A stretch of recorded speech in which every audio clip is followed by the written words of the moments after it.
Joe Rogan Podcast. Check it out. The Joe Rogan Experience. Train by day, Joe Rogan Podcast by night, all day.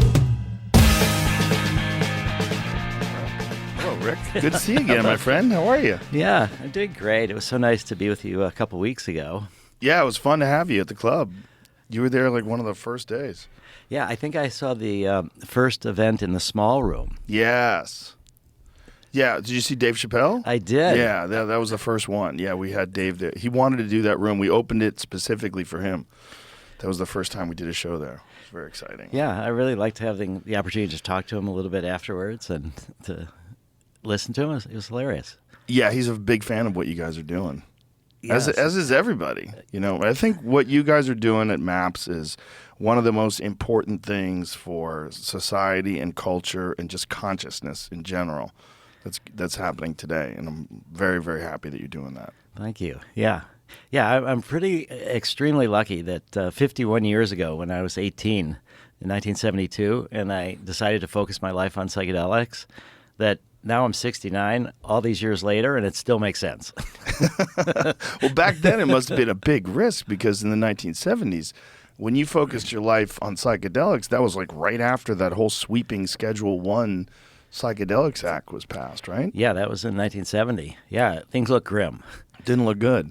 Yeah, well, I was a draft resistor. I thought that I would serve my country by going to jail, which is kind of a funny way to say it. But I had felt that I'm not a conscientious objector. In order to do that, you have to be a pacifist. And so I'm not a pacifist. I think there are sometimes you need to fight and defend yourselves. So the only options for me, as I studied how to respond to Vietnam, was I didn't want to pretend I had bone spurs or run away to Canada or anything like that. And I studied Tolstoy and Gandhi and nonviolent resistance and decided that the thing that I would do would be to not register for the draft. And I was paying taxes. I had a Social Security number. I had a driver's license. I was in high school. I figured the government knows who I am and knows where I am and knows my age. And so I assumed that I would go to jail and that would be a way to drain the system of energy and to register my protest that way. Martin Luther King actually said a great thing. He said the person that thinks the law is unjust and violates it and is willing to suffer the consequences as an example to others about the unjust nature of the law actually has the highest respect for the law. He was trying to reframe civil disobedience as patriotism. And that made sense to me. And so when I talked to my parents about it, they were like, well, okay, we don't think you should go to Vietnam either. We don't think it's in America's best interest. But you're never going to be a doctor or a lawyer. My dad was a doctor, because you'll be a felon. And I'm like, that's a price I'll have to pay. What am I going to do with my life? I can't have a normal job, in a way. So then when I stumbled on psychedelics, I was like, great, I could be an underground psychedelic therapist. It doesn't need a license. Whatever happened? Did you wind up getting in trouble? No, it's astonishing. I think a lot of times we overestimate the efficiency of the government. And so nothing happened at all. I mean, I turned 18. Later was the lottery. I did have a higher lottery number. But nothing ever happened, and I just was shocked by that. And later, what happened was that Jimmy Carter, on his first day in office, he pardoned all the draft resistors. And that made me sort of move from my identification as a counterculture drug-using criminal to somebody who wasn't quite a criminal in that same way. What year was that? This was 76? Yeah, well, as soon as he got inaugurated, 77 is when he did that, the first day in office. And I later read there was about 60,000 people that never registered for the draft. But enough people were going in that they were able to find enough bodies and people to send to Vietnam. Yeah, it's one of the rare military operations in history that's like universally regarded as a terrible thing. Yes. I mean, nobody today defends the Vietnam War. There's still some people that think it was a good idea that we got Saddam Hussein out of power despite all the horrible collateral damage and the million people that are innocent that wound up dying in Iraq because of that invasion. But nobody thinks Vietnam was good. Right. It was starting to be this imperial overreach, Yeah. and we've had a fair amount of that. Based on a false flag. Yeah. Yeah. Which is very scary. It's very scary that was just, 1960s. It just happened. Yeah. Well, one of the people also quite interested and supportive of psychedelic therapy is Daniel Ellsberg, who was the person that released the Pentagon Papers. But the false flag began with the Gulf of Tonkin incident. And so we're told that our ships were being attacked. And he was, I've gotten to spend some time talking to him. And he said that he had just started the National Security Administration at that time, was looking at some of these cables and realized it didn't make sense, but he thought somebody above him knew more than he did. And he didn't feel like he should say anything about it. And then all these years later, when he released the Pentagon Papers, and people think of him as a hero because he was willing to go to jail for decades and decades, potentially the rest of his life, which is what the government was trying to do for him, went all the way up to the Supreme Court, and he won the case, or the New York Times also won the case. But he thinks of himself not just as a hero, but that he should have had more courage early on. And if he would have done something early on, maybe more people would have realized that this wasn't the way the government was saying it was. But I do think that there is patriotism in civil disobedience. Yeah, certainly, especially when you feel it's morally wrong to participate in whatever this thing that you're being obligated to do. Yeah, and I think it's really remarkable for me now that because I was not a pacifist and I was not a conscientious objector, I always felt that the freedom that I had was defended by our military. In World War II, if we had lost and I'm Jewish, I probably would have been killed along with others. So I always felt that the military was essential and it was protecting my freedom. And so now, all these years later, to have so much work to be done with veterans and in the veterans administrations and with special operators and all sorts of people with PTSD, it feels right in a way that a draft resistor should form an alliance with suffering veterans. Yeah, I think that's one of the best aspects, at least publicly, of what you guys are doing, is that you are working with all these soldiers. Yeah. And so you've got a lot of support from people that traditionally wouldn't be invested in psychedelics, which is really kind of opened up. It used to be that a lot of people on the right thought of psychedelics as a way to waste your life and you're going to be a hippie and a loser. But because of the benefits that it's been showing to people with PTSD and people coming back from, all these various foreign conflicts, then you're getting support from veterans. You're getting support from the people on the right and people that know veterans that have had incredible experiences with psychedelics where it's completely changed their life and sort of reset their mind. Yeah, just several days ago, I was in Nashville with Sean Ryan doing his podcast, and he is a former Navy SEAL and CIA contractor, and he was just talking about how much he had benefited from his experience with Ibogaine in Mexico and how it's changed his views about things. And we've heard this a lot, but he still said that if he were to be attacked, if America was to be attacked, he would defend it. It doesn't turn people, again, into pacifists necessarily in that same way. And there's something noble and honorable about willing to serve your country and be willing to give your life to protect others.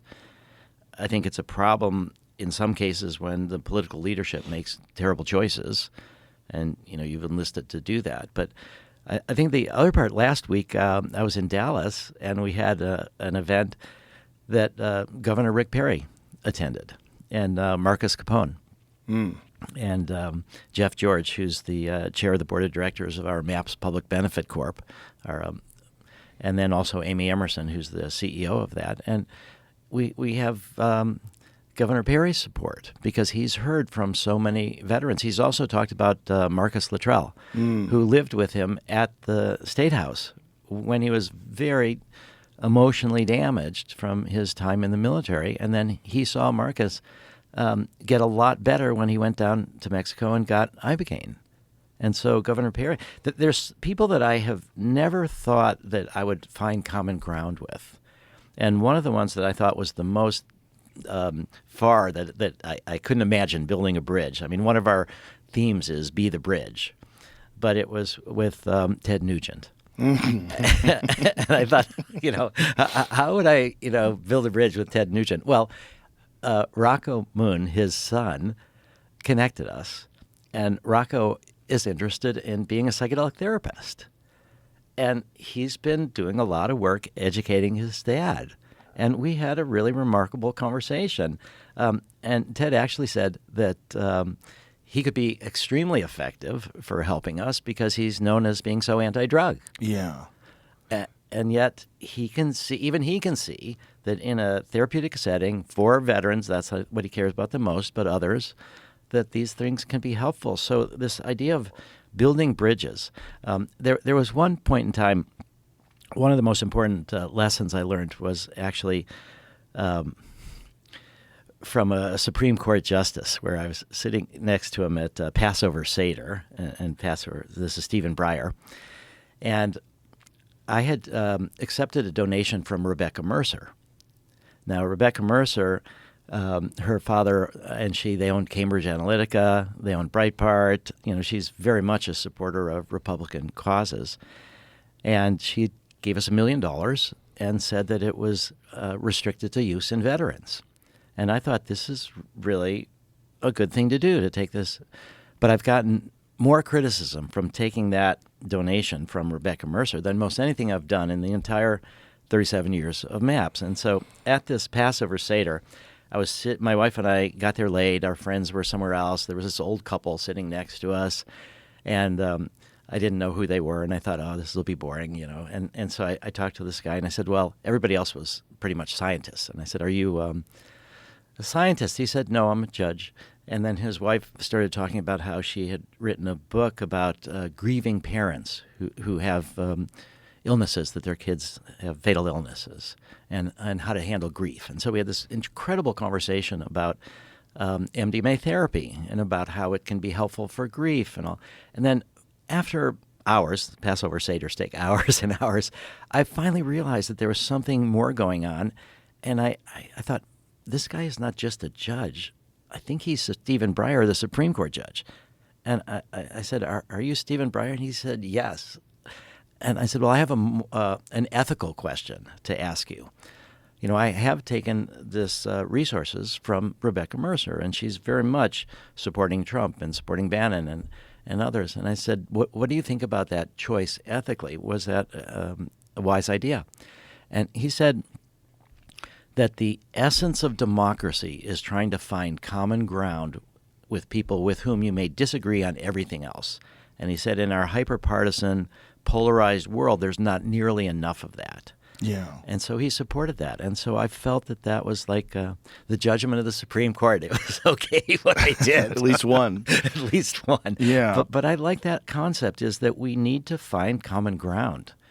I mean, I thought that was one of the things that Dave Chappelle was saying. I thought it was very interesting. He very much is in tune with that and speaks about that all the time. It's very important to him because it's just too easy to just dig in your heels and embrace the conflict and push away any ideas that are connected to the other side. If you can get someone who's a Republican, who's a Trump supporter, to engage in psychedelics, understand the benefits of psychedelics for whether it's for soldiers or whether it's for grieving parents or anyone, if that can make it into their life and perhaps they can have an experience, I think a psychedelic experience is one of the greatest ways that someone can relax any ideological, dogmatic ideas that they might have that restrict them from taking in some of the opinions of the left. Yeah. Would you feel comfortable sharing some of your own experiences?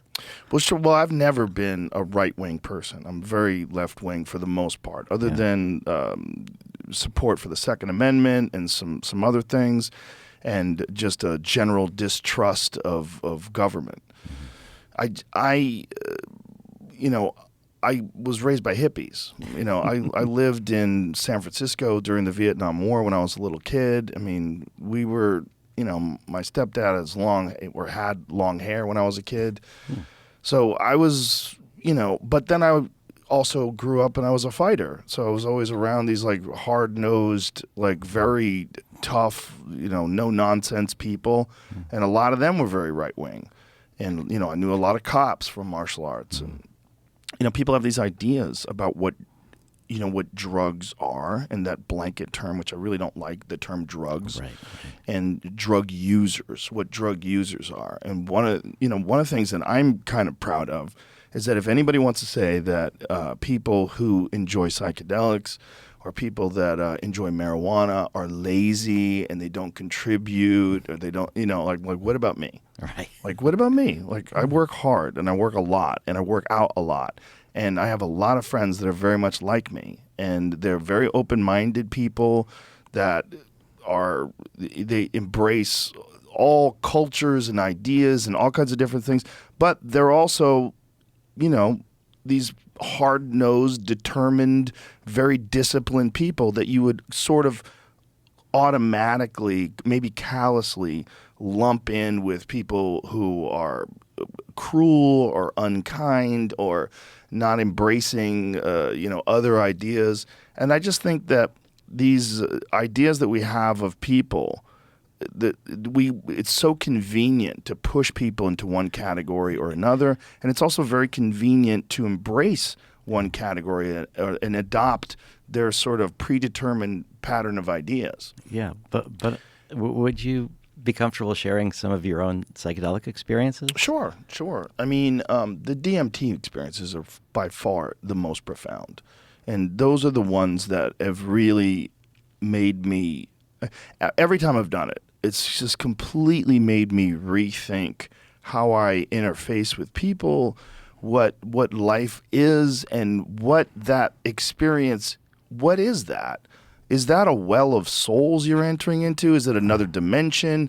Is it some sort of parallel dimension of disembodied consciousness that you seem to be engaging with life forms, with things that know you, that can see your thoughts and see resistance and see bullshit in you? I mean, it's every time I've done it, it's sort of just like, in one way or another, just removed one layer of the onion, one layer of bullshit that keeps you from just embracing the great mystery of this existence, whatever it is. Yeah, I think we're built on these layers and layers of billions of years of evolution, and sort of from the single cellular organisms, it's all in us still. Mm-hmm. And that our prefrontal cortex, our brain, has kind of helped us focus on what we need as humans in our transition from birth to death. But that when you we talk about the default mode network, which is sort of the part of the brain that's identified as the sense of self. Mm-hmm. And the classic psychedelics weaken that part, and then more information floods. So I think we can get back through all of the intercellular knowledge that is stored in our bodies, and connect with this deeper unitive sense. It's amazing. Yeah, it's also, they help so much to abandon preconceived notions and just sort of, we don't realize how much of the way we sort of see ourselves and see the world is a kind of a convenient set of armor that we put on to try to protect us from uncomfortable thoughts and protect us from, just mystery. The mystery of but there is a lot of mystery in life. Like, it's mostly mystery. Yeah. And I think psychedelics are the greatest mystery. And there's something about them that's just the idea that it exists, that you can smoke a thing and then 15 seconds later be transported into an impossible realm, and that exists, and no one's discussing it. That you're every day on the news, they're talking about a million different things that seem so trivial once you've had a DMT experience. Yeah, you're reminding me of my 5-MeO DMT experience that I had. And it felt like I went sort of back to the moment of creation. Yeah. But that I realized that so much of our life is patterns, like you're saying, that we have these habits and we have these patterns and we take them as fixed, but they're not actually fixed. We have put them into motion. And this 5-MeO, by bringing me back to this moment of creation, it helped me realize that the new can enter at any moment, that there's a way. And so I've actually felt that experience which I had one time back in 1985, has been a big part of our success to get to the place that we're at now with psychedelic research, with MDMA therapy, because it helped me to realize that whenever I felt blocked or stuck, that I could try to find something new to enter into the picture, that there's this perpetual ability to connect with creation, to connect with the new, and so much of our life is on cruise control, is on these patterns. Yeah. And It's easier to do it that way. It is, Yeah. and there's advantages to that, so we don't have to rethink things all the time, but it also narrows our vision. Yeah, it very much so does. It's just so easy to fall into patterns. You fall into the patterns of the group that you hang out with. You fall into patterns of accents and, dress and the way people behave and think about things and the concepts that they adopt. And when you have like a real breakthrough psychedelic experience, it just makes all that seem so trivial. My DMT experience, my first 5-MeO experience, I've done both multiple times, but the first 5-MeO experience, I thought I fucked up. I thought it's over because there was a moment when you're entering into whatever that great white field of geometry is, where you go, oh my God, am I dying? Like it feels like there's no way I'm coming back from this. Like I've gone so far, and then that fear subsided once the experience just fully kicked in. Like the fear was at the doorway to the experience. Like, oh no, what have I done? And then you go into that. What the weirdest thing about 5-MeO too is the lack of visuals. Mm-hmm. It's just this great white pattern. This thing where you don't have any memory, you don't have any. You're barely a conscious entity, and you're experiencing what seems to be like the source code of the universe. I mean, it's just a get. It's like I felt like I was shot through a rocket to the center of everything. And yet there is an aspect of memory, and there is an aspect of us paying attention. Yeah. There's still this observer in some ways. Mm-hmm. Yeah. It's pretty compromised, but there's something that you come back with. But it's also very difficult to hold on to, right? It is, and that's this process of integration that's necessary. But also for the 5-MeO, it's so brief. Yeah. So that's where the Ibogaine experience can be 12 hours or more, or the MDMA experiences, we make them into 8-hour sessions. I haven't done Ibogaine. Oh. Yeah, I've heard really great things from people that have addiction problems, like people that are addicted to pills in particular. I've gone to Mexico, and one of them was my friend Ed Clay, who went down to Mexico because of a pill problem he had, and then he wound up opening up an Ibogaine center down there once he had been cured of it. There is that phenomena where people, once they get healed, they want to help others. Yeah. And in particular in the military, you're trained to leave nobody behind. Yeah. And many people have said that they once they've gotten help, now they want to bring all their brothers to have help as well. That there's something about this feeling that it can help not just them but many other people. Yeah. And I think the other part there's been about why Governor Perry is so interested in a sense is that there's been now around 800 Navy SEALs and others that have gone down to Mexico for Ibogaine for both PTSD, depression, traumatic brain injury, addiction. Yeah. And he's heard just remarkable stories. But now that you mentioned or that we're talking about Ibogaine, I just would like to say we have a mutual friend, Aubrey Marcus, and I've been texting him this morning, and it's a bit sad. His father died. And so he's sitting Shiva, which is this Jewish tradition where for a week after someone dies, people come over to the house and you just mourn for a week. So I'll be there tomorrow morning. But his father, Michael Marcus, actually helped start Ibogaine research. And so I'd like to explain that just a tiny bit. So Michael had studied a bit of holotropic breath work with Stan Grof. So Stanislav Grof is the world's leading LSD researcher. He's almost 92 years old, but he worked at Johns Hopkins. He did LSD research in the Czech Republic, and when the Russians came in '68 to crush their rebellion, he escaped and came to the U.S. But Michael got to know Stan and did work with him where once psychedelics were criminalized, Stan realized that you can catalyze similar experiences through hyperventilation without a drug. and that it is like a drug. It changes the chemistry in your brain. And so I got to know Michael, and at one point he was a stock trader, and he felt like he was losing his edge. And this is probably 15 more years ago. And what he said was he wondered maybe a psychedelic experience could be helpful for him. And I suggested Ibogaine. And he went down to Mexico for an Ibogaine experience, and it helped him. And then he felt like he regained his confidence, and then he bet that there was going to be a massive stock crash. He shorted the market, and then there was a major crash. And then he contacted me, and he said this Ibogaine really helped him, and he would like to know how he might pay it back. And I said, well, we've got this project we're trying to start for a long time.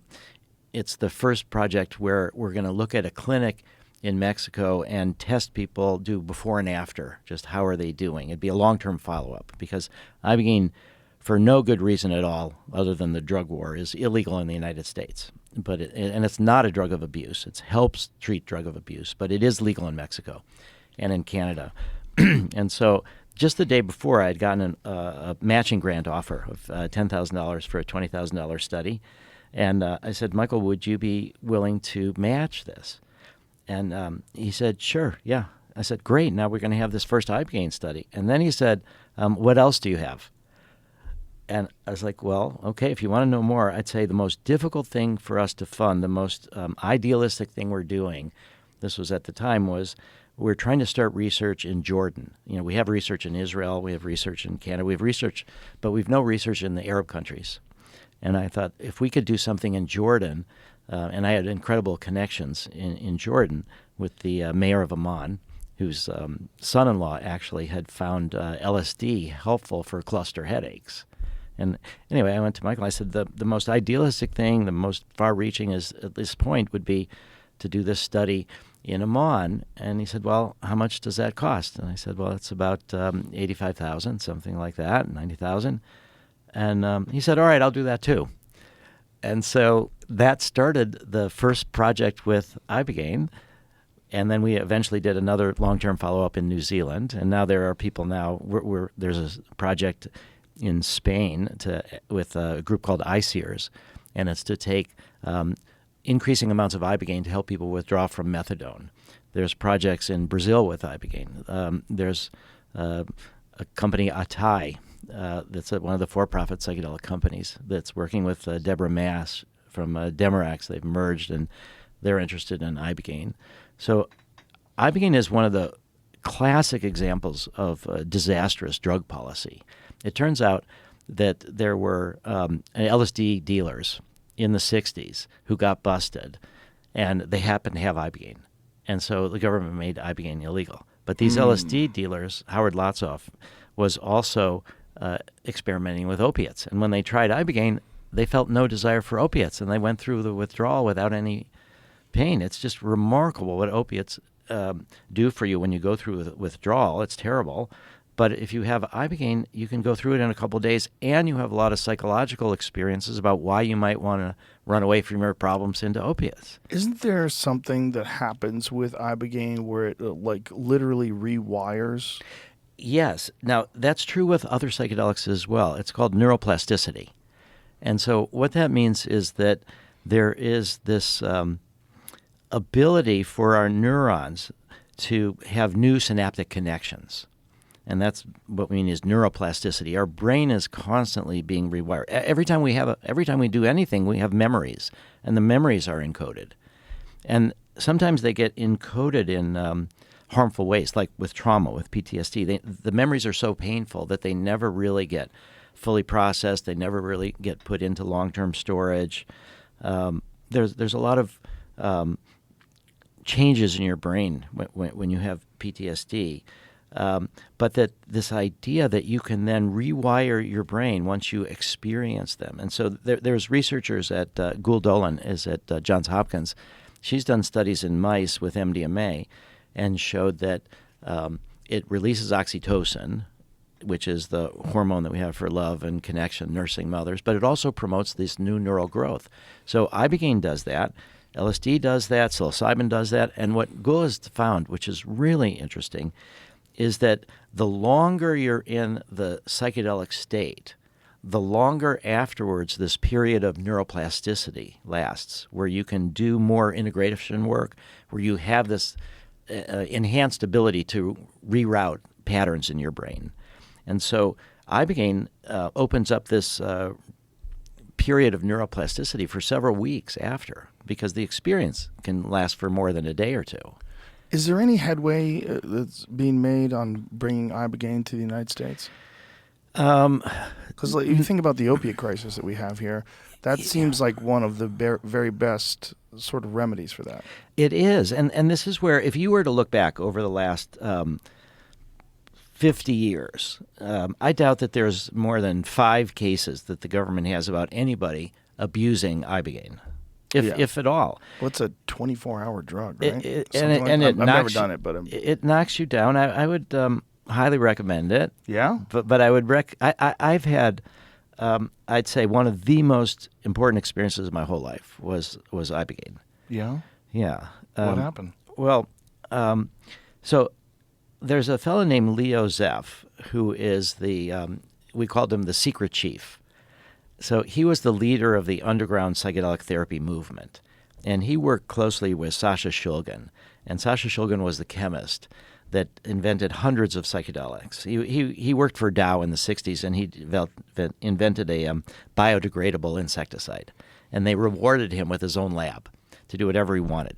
And so Sasha tried to do more psychedelics, and they're like, well, maybe these are not going to lead to products. So he realized he had to leave, and he set up a lab at home, and he taught. But they would have this process of inventing new drugs, new psychedelic drugs, looking for new therapy drugs. And they would then, Sasha would take it into himself, and then if he thought it was okay, he would give it to his wife, Anne. They're now both... And they would do these together, and then they had a group of 12 people that would meet like once a month, and they would try these new drugs. Sasha, by the way, did go to the Bohemian Grove, where he was a musician there, and so he was able to go. But he would test new drugs with people at Bohemian Grove. Oh my God! So like presidents and bankers, different kinds of people like that. Yes, they would try these new things. They'd go for walks in the woods because you go to Bohemian Grove for a week or two, and so it's not like you're there for a day or so. But so. This small group of 12 people decided that MDMA had incredible potential. This is in the middle 70s. And they gave this to Leo Zeff, and Leo said, wow. He was about to retire. He was a clinical psych Ph.D., and he was getting up there in years, and he was about to retire. He trained a lot of people with LSD and other things. And so he did not retire in order to bring forth MDMA. And so he really pioneered the use of therapeutic use of MDMA. And this is now MDMA being a therapy drug before it became ecstasy as a party drug. And that a lot happened in Dallas at the Stark Club, which is, a public place where, incredible stories of the Stark Club. There's going to be a documentary by Michael Caine is working on a documentary about the Stark Club. But really? But that attracted Lloyd Benson, the senator from Texas. He heard about this, and then he complained to the DEA, and then the DEA moved to criminalize.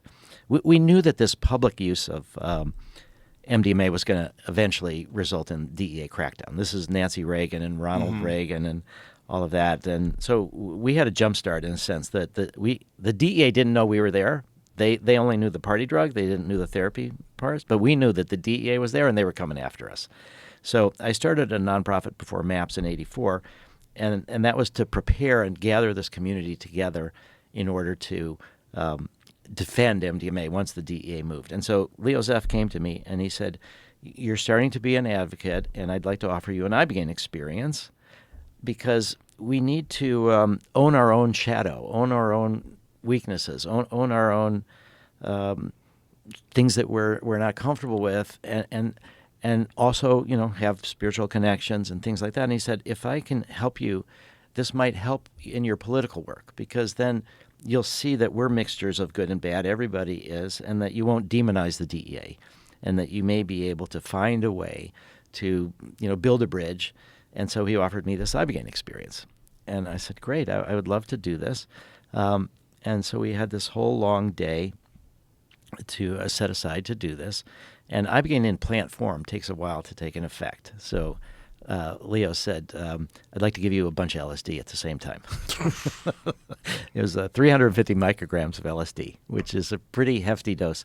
The first LSD experience that we know of, Albert Hofmann, April 19th, 1943, was an amount that he thought would have no real effect because it would be so small, 250 micrograms, which is a major existential challenge.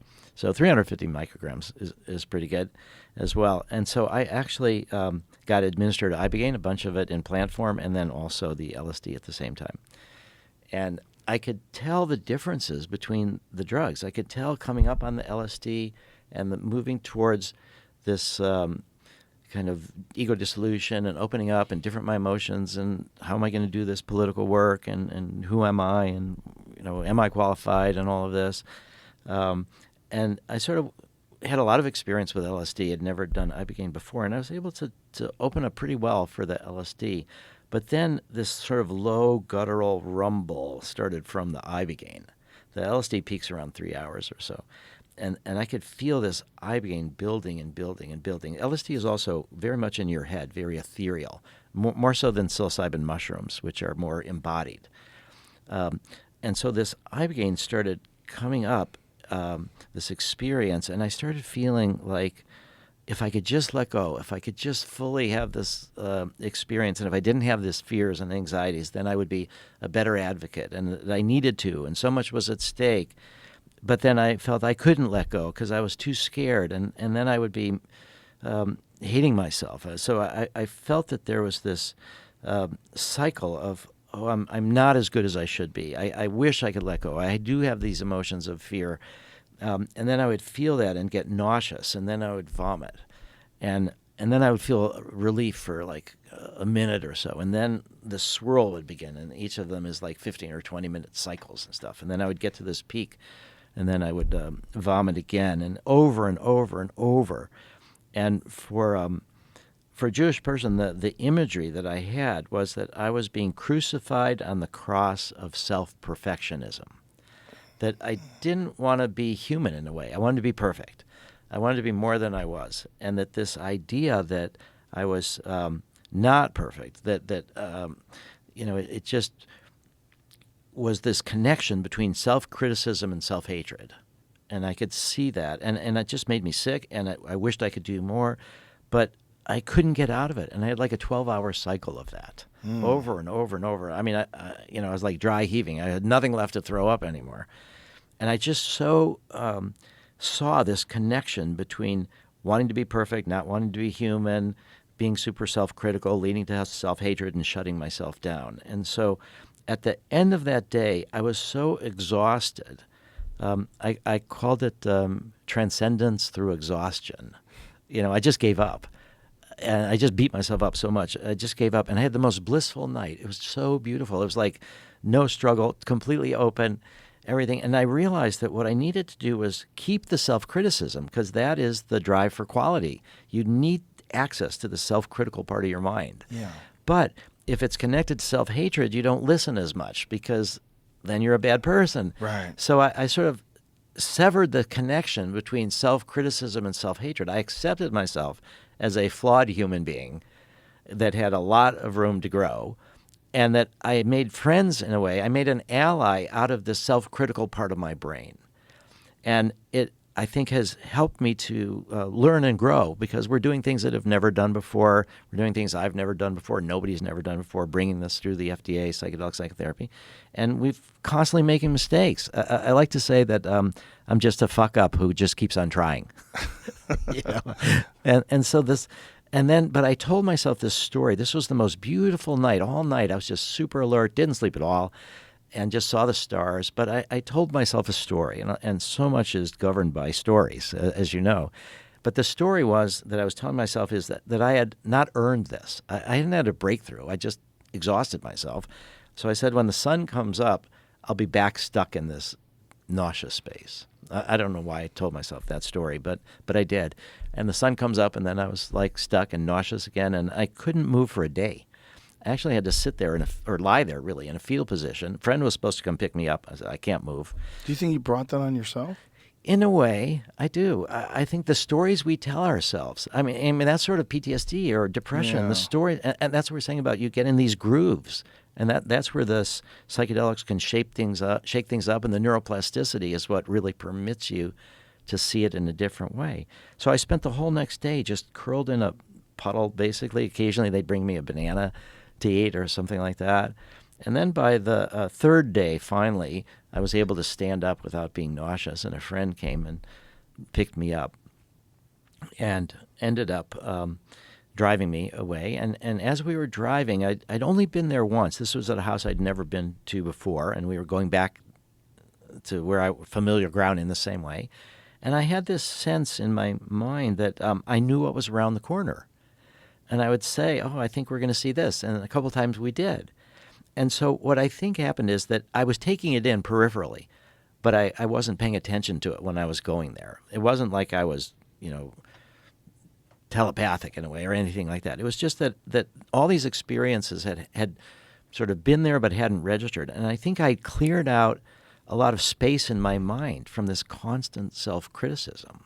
So I had a more openness in the space, and I could remember things. It was the fourth day that I could finally drive. But I felt that ever since then, I've had this increasing ability to be self-critical without it being so connected to self-hatred and so painful. And I really feel that Ibogaine experience, although I've not done it since because it was pretty heavy and exhausting and painful, and I've had other psychedelic experiences since, but that, I think, was one of the pivotal ones of my mind. And so here we have an opiate epidemic. Over 100,000 people died last year with overdoses connected sometimes with fentanyl and others. And a tool that can be tremendously helpful is something that is not being studied at all in the United States, and we're forcing people to go to other countries. So MAPS is developing what's called an investigator brochure. And what that means is that any time a pharmaceutical company wants to develop a drug through the FDA, you have to summarize the world's literature in the peer-reviewed journals. And you look at it from a safety and efficacy perspective. And so we prepare this brochure for the FDA, and it will bring us to what is the latest science. It'll include the study that ICEERS is doing in Spain with Ibogaine for helping people withdraw from methadone, or the studies in Mexico also for opiate addiction. And then we will propose a new study. And Ibogaine is in some ways one of the most dangerous of the psychedelics, in that there are a small group of people that can have problems with the heart. And so some people have died from taking Ibogaine. But if you do it under medical supervision, particularly for people who are in weaker physical states because of drug addiction, that nobody needs to die, and you can reverse it if something does happen. So we're probably going to propose, and we're working with Joe Barsuglia and Martin Polanco, who have developed a company to try to make Ibogaine into a medicine. And they ran a lot of the clinics also in Mexico. So a medicine, like a pharmaceutical medicine, that'll be available for prescription? Yes, that's there's two tracks again, and that's one track, but the other track is from a policy point of view. So MAPS, our nonprofit, we have a policy and advocacy team. So if ever there was a drug that we could make a strong case that should be removed from Schedule 1. Schedule 1 is a drug, high potential for abuse, no accepted medical use. It's the worst drugs according to our scheduling system.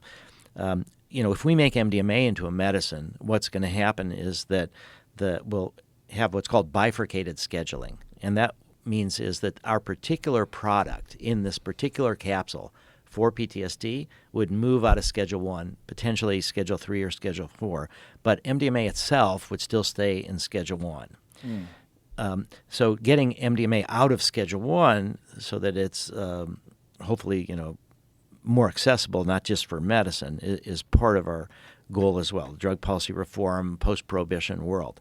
But Ibogaine, there's no reason for it to be in Schedule 1 or Schedule 2. Schedule 2 is drugs that have a high potential for abuse but also have a medical use. So I think we need to have a two-pronged strategy with Ibogaine. One is to try to work through the FDA to make it into a medicine, but other is to try to make the case that it never should have been criminalized in the first place. And it's not a drug of abuse. And at a time where we have so many people dying from opiate overdoses and so many other people suffering even if they're not dying from this, that this is something that a logical, rational country would make this available, and we should have clinics right here in Austin and all over the country because we have a massive problem. And yet it's this remnant of the drug war, which, and again, I would say Nixon, well, John Ehrlichman, who was Nixon's domestic policy advisor, came out in the late 70s, and he said that the Nixon White House had two main enemies. Those were the blacks for civil rights and the hippies, the anti-war. And what Ehrlichman said is, we realized that if we could criminalize the drugs that they did, we could bust them up, we could arrest their leaders, we could bust up their meetings. And then Ehrlichman said, did we know we were exaggerating the risks of those drugs? Of course we did. So I think we could make a good scientific and rational case now that Ibogaine never should have been criminalized, and it should be legally available, but by trained therapists in proper circumstances so that the safety is fine. But I think what has happened and what we've seen with medical marijuana leading to marijuana legalization, changing people's attitudes, we see that a lot of the psychedelic research with MDMA and psilocybin has led to Oregon decriminalizing drugs and making the Oregon Psilocybin Initiative with a sort of state legal program that they're trying to implement with local guides. Colorado, in November, the last election, legalized natural plant medicines. So I think with Ibogaine, we will see a similar kind of a thing, that there will be a lot of, hopefully, research over the next couple of years, and that will change people's attitudes, and then maybe we can remove Ibogaine from Schedule 1. And then the bigger question is, you're saying nobody really looks back and thinks Vietnam was a good idea. I'm going to pause you right here because I have to pee so bad. I'm really sorry. Just hold on one second. Be right back. So, Vietnam. Yeah, so nobody looks back and thinks Vietnam was a good idea, you said. But I think it's going to be the same way for the drug war. Yeah, for sure. And so I think we will think of it as a massive, tragic experiment that has been exported all over the world, caused enormous violence. And I think the idea of Ibogaine getting it removed from Schedule 1 could be really important. But I have a little pee joke, if I could tell you. Okay. People will know that you just went out to pee and come back, but that's what brought this to mind. So I I'm very lucky. I had prostate cancer, and it was caught early. And so I had prostate surgery, and now I'm fine. But it affects your ability to control your bladder for a while. Right. All right. So I had to wear and still do these sort of basic Depends and pads and all this kind of stuff. But there was a time shortly after the operation. This is very short. I was at Burning Man, and we had we have a village at Burning Man. We do psychedelic harm reduction there. So a group of us were in this sort of cuddle puddle in this. I was not doing MDMA at the time, but other people were. And it was like 3 a.m, and we'd been there for hours, and we're just like 14 of us or something just talking, and this one woman goes out to pee and comes back, and other people do that, and then this woman turned to me and said, I don't understand, you just had this operation, you're supposed to pee more often, and what's up with you? It's like you're just sitting here the whole time. I said, I've been peeing the entire time. It doesn't matter. So, diapers at Burning Man is like a new fashion trend. Jesus Christ. Have other people adopted this?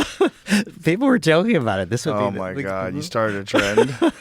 That seems like it would be uncomfortable. Like it would be better to just go pee somewhere. It would be, but then you interrupt the conversation flow and stuff. But I just did. Maybe I should do a podcast with a diaper on. Well, it wicks it away. It's not even that uncomfortable. I mean, anyway. I just had to do the pee joke. I'm sorry. Yeah, no worries. So back to this idea that in the future we're going to look at the drug war as being an overall negative thing and a mistake. For sure, I think the biggest thing is going to be this blanket definition of drugs. That there's especially things when you have things like psilocybin in Schedule 1, where it can help people in so many ways, and we're denying that help. And I think one of the keys, just like Rocco was the key to get the TED, Yeah. I think that someone's son having a bad experience with opiates, someone in a great position of power, someone who's a politician or a governor or someone like that, who sees a big turnaround from someone using Ibogaine or using psilocybin, like that's going to aid us. It's when people see members of their family or somebody that they care about that's suffering that gets better, that's when change really happens. Yeah. And I think it's sad that it takes that you can't sort It of is sad. look at the world and think, those might not be me or my friends, but something new should change. Well, it's just not having an understanding of what it actually is. And it's because of that term drugs. The term drugs is almost always associated with someone being foolish, wasting their life, doing something dumb. And the word hallucinogen, too. Yeah. I mean, it's a delusion. It's fake. It's not real. Right. It's It's a like hallucination. pink elephants when you're, on alcohol or something. It's not real. And so I think it's very pejorative, the language that we use about it. We try to talk about these things as medicines instead of drugs. And I think that the way in which we have drugs have become scapegoats. So, they become the shadow. They become the source of all the problems. And the fundamental mistake, I would say, of the drug war has been to say that certain things themselves are good or bad. These are bad drugs, and they have to be illegal. These are okay drugs, or these are good drugs. Of course, good drugs have included tobacco and alcohol. But we make the thing itself good or bad, and what we miss is that it's about the relationship that we have with the thing. And that it's not the substance, it's the relationship. And so by focusing on the thing, then we say, we got to reduce the supply. We got to, do all this kind of work to make it so difficult or expensive for people to get to. And then we have to threaten them. That there's a man named Carl Hart who is on our... Yeah, I know Dr. Carl Hart. Yeah, he's great. He's fantastic. He's on our board of directors. And he's a neuroscientist. And he is, in New York City, and he's a drug policy reformer. And one time we were talking, and we were talking about drugs, and I said, I think that the more dangerous the drug, the more important it is that it be legal.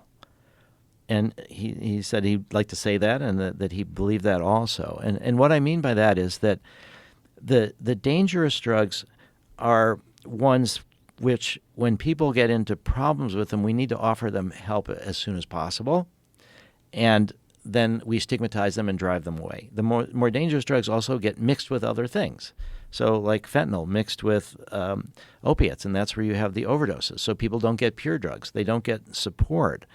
They don't get help. They're not treated as humans. They don't get really access to treatment as much. We just punish.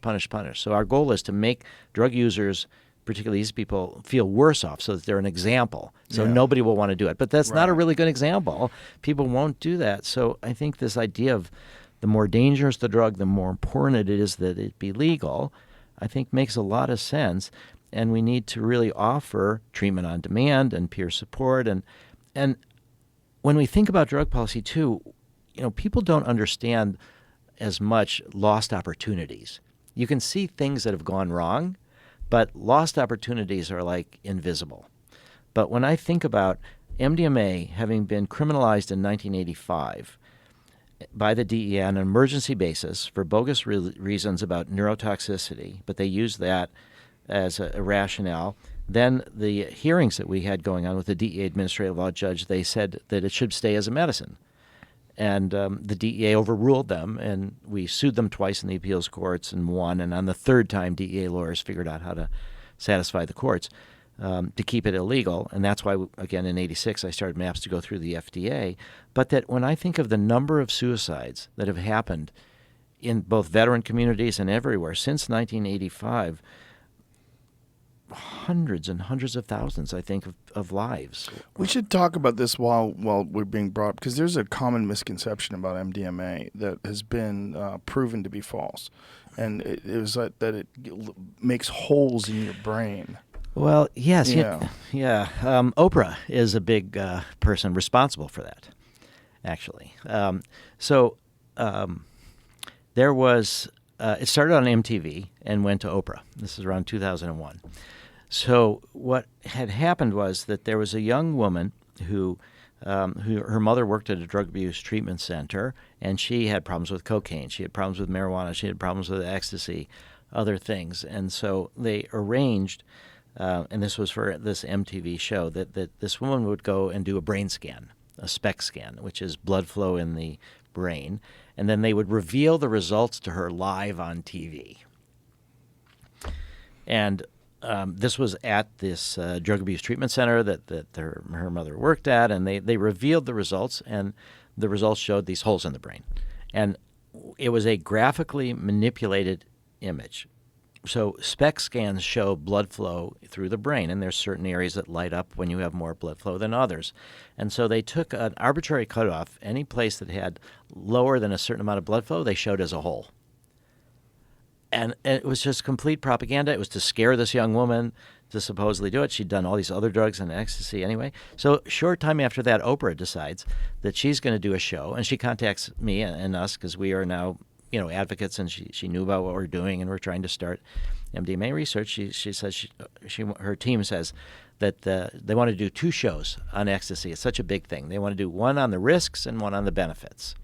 I'm like, great, sounds great. And they said, well, we're going to do the one on the risks first. And they brought this woman who had all these holes in the brain, supposedly, to be on the show. If you had all the holes in the brain that they showed, you wouldn't be walking and talking. It was just big holes in her brain. So nobody seemed to put it together. Here, this woman, she seems fine, but this is her damaged brain. And we told Oprah's team, don't show this. This is fake. This is not real. And they did it anyway. And they had one woman who was a 24-year-old woman that was a raver, but she had positive experiences about MDMA. So they said, okay, she would be the one that would sort of say something positive about MDMA. And then Oprah said to her, do you know what you might be doing to your brain with all these holes in the brain? We'd like to offer you a brain scan. And if your brain scan looked like hers, would you, I think it was Lynn Smith was her name that had the holes in the brain, would you stop using if your brain looked like that? And she said, well, I'd be willing to do a brain scan. But the very next day she contacted MAPS. She contacted us and said that should she do this brain scan? And I said, you definitely should do it, but do it with different people. Don't do it with the people that they're, but definitely do this brain scan, and then you'll be on the show again, and you can show what the results are. So she did the brain scan. And then she wrote me back, and she said, well, no holes, and they've canceled the next show. There's no show on the benefits, and they're not bringing me back. And I'm like, they tricked you. They did. And then Well, years... normal Hollywood producer shit. It was just, and no show on the benefits. But then years later, over a decade later, when Oprah was just a short time from closing her show, but she had O Magazine. So she decided she would do a story on, she would assign a senior editor to do a story on MDMA and the therapeutic use. And it was like Oprah doing atonement. I said, would you be willing, though, to do another show on your TV show and bring this woman back who had all these holes in the brain, and let's see what she's doing now? And she actually did show some signs of brain damage in that she was working for the Partnership for a Drug-Free America. And she was as the exhibit of, MDMA is terrible. So do you think they scared her with the holes in the brain to the point where she thought that drugs were ruining her life and she wanted to save other people? I think there was that, yeah, and I think that she wanted to get back in the good graces with her mother, or that then she gets supported, and then she gets a job, and this whole thing. And so Oprah said, no, she's not willing to do another show, but this article would go forward in O Magazine.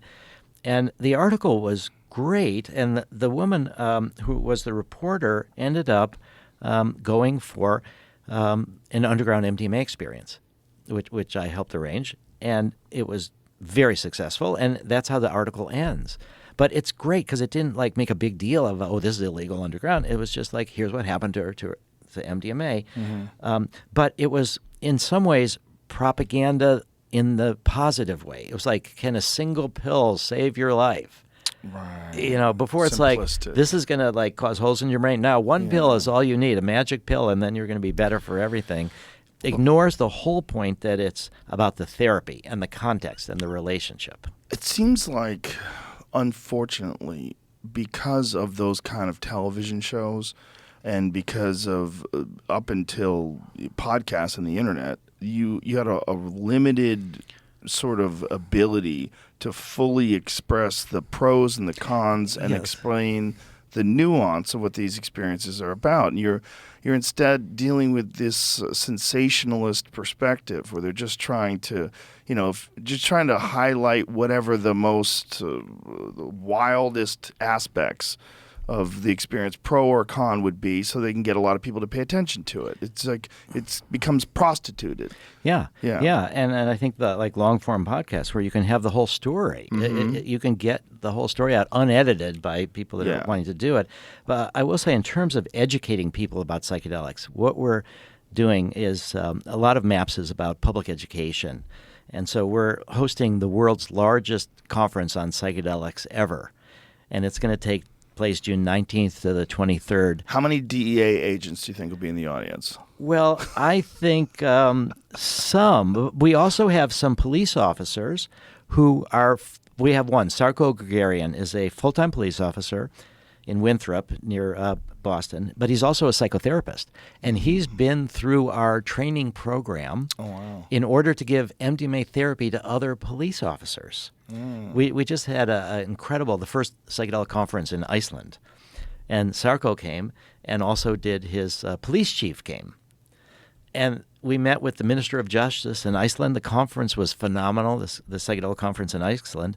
And now the Minister of Justice is interested in having Iceland fund a study to give MDMA to prisoners, to work with them to see about dealing with their traumas, to reduce recidivism, also with victims of crime, to help them deal with their PTSD, and also with prison guards and police. So we have this opportunity in Iceland to potentially make it a example of a countrywide approach. Our new big vision, and I'll get back to the Psychedelic Science Conference in just a second, but our new big vision is a world of net trauma by 2070. So this idea of every year we're adding to the burden of trauma that people are experiencing, and then it lasts. There are some people that get better, but there's many people that get stuck in PTSD. And then there's multi-generational PTSD. There's what's called epigenetics, which is, biological evolution takes place over long periods of time. But what turns the genes on and off is epigenetics above the genes. That can change from your own experience. And there's a woman, Rachel Yehuda, at the Bronx VA that has done studies with Holocaust survivors and their children, and has identified an epigenetic mechanism by which this is passed on from parent to child. And it could be either from the father or the mother line. It's in either of our genetics.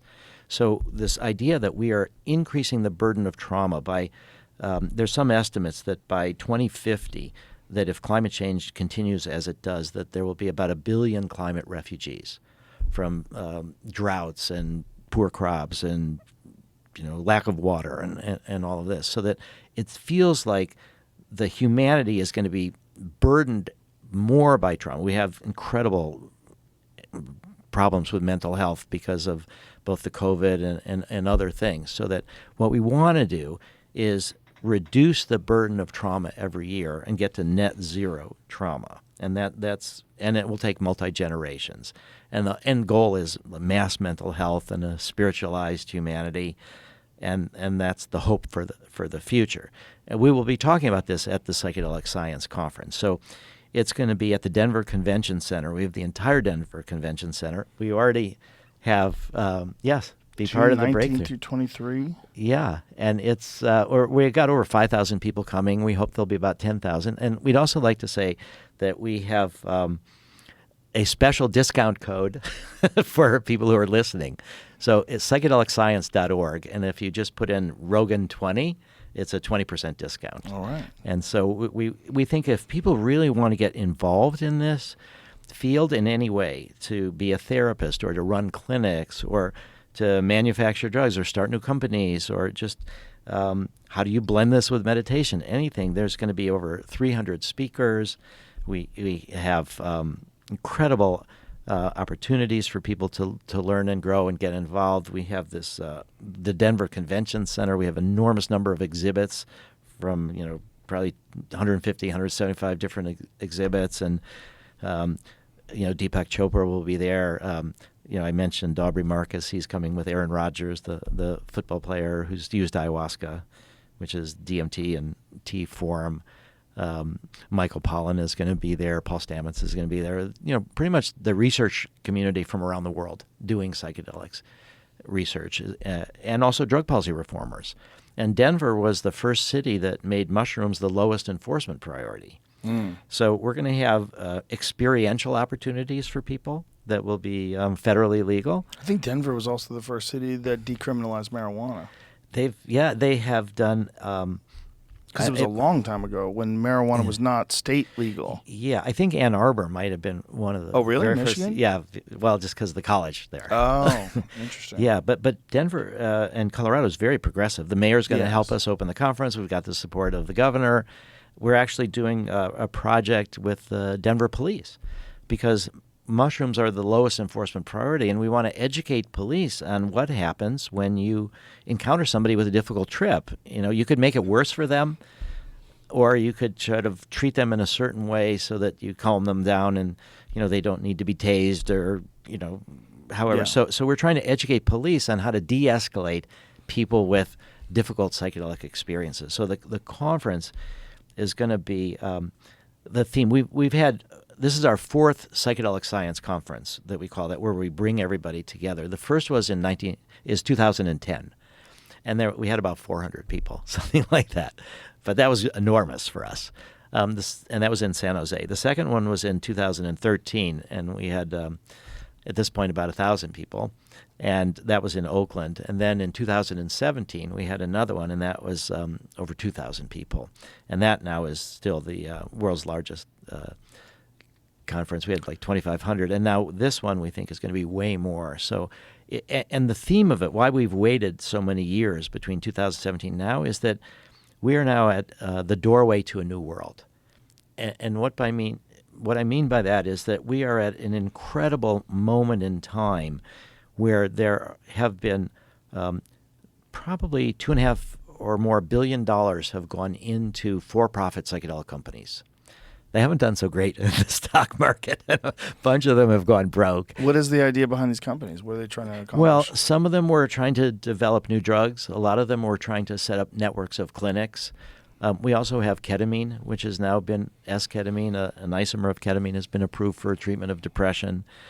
We ended up in November 29th, 2016, we had what's called an end of phase 2 meeting with the FDA about our research with MDMA-assisted therapy for PTSD. So it took us 30 years from the start of MAPS, 1986, to 2016, where we presented our data to the FDA, and they said, yes, you can go into phase 3.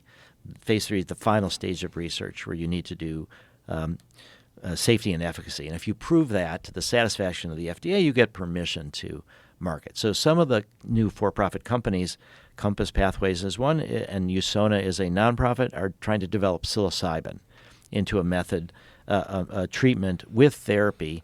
Compass for treatment-resistant depression, Usona for major depressive disorder. And so a bunch of these companies are trying to develop new drugs. And I think some of them are thinking, well, the classic psychedelics like LSD, MDMA, psilocybin, well, MDMA we wouldn't say classic, but the classic psychedelics like, Ibogaine, mescaline, psilocybin, LSD, DMT, all these are in the public domain. And so there's no patents on them. So people have tried to say, well, we'll patent the manufacturing process or we'll do something. But there's also use patents. But the use of psychedelics for therapy in different conditions is also in the public domain. So a lot of these companies are going to try to develop new molecules that they can patent. So that's sort of a classic pharma strategy. But sounds horrible. Well, I think the good thing is that it'll be legal. The bad thing is it'll be owned by pharmaceutical companies. Well, I think it's true. It will eventually, these new drugs, but no one should own them.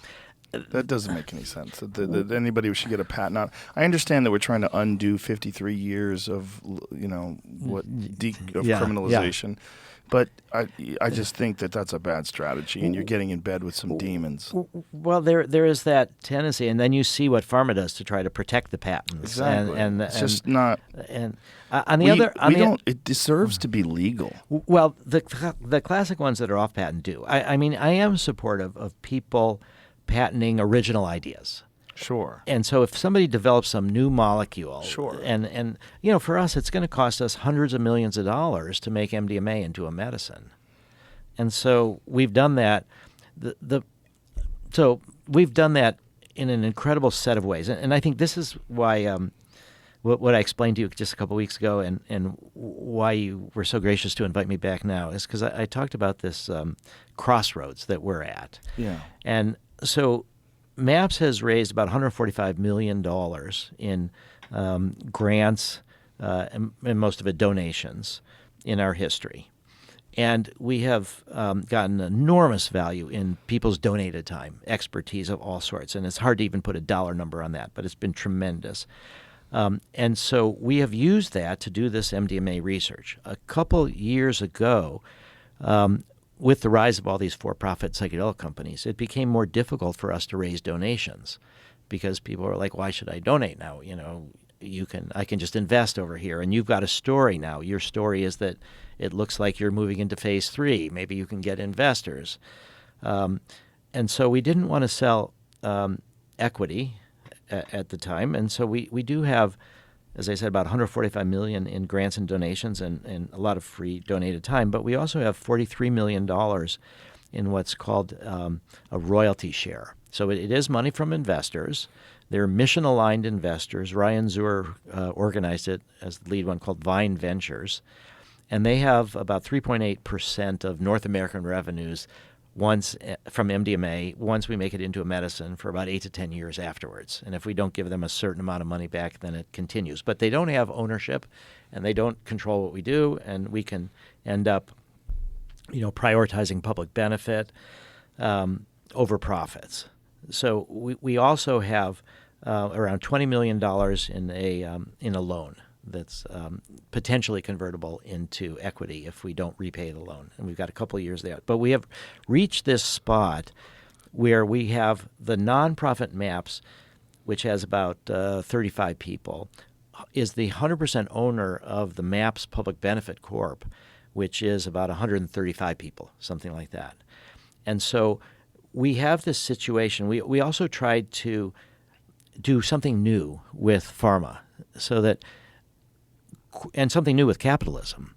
So that capitalism, when you have for-profit companies, you're supposed to maximize profits. And if minority shareholders don't like the fact that the management isn't maximizing profits, they can try to throw them out. And so that produces a prioritization of profits over people, profits over social benefit. And so capitalism has been modified in a way with the Public Benefit Corporation. So that's a new corporate structure, maybe 20 years old, but relatively new. And there's thousands, not hundreds of thousands, not tens of thousands, I don't think, but there's thousands of these public benefit corporations. And what you do is you can maximize public benefit over profit, so that you cannot be sued by minority shareholders to try to force out the executives because you're not maximizing profits, because your goal is public benefit over profit. So we want to create a new model for how pharma drugs can be distributed. So we have this remarkable moment where we have the nonprofit is 100% owner of a for-profit but public benefit pharmaceutical company. But we need to raise additional capital. We are now at a place where we recently announced that our second phase 3 study was successful and was confirmatory. Our first phase 3 study was incredibly successful.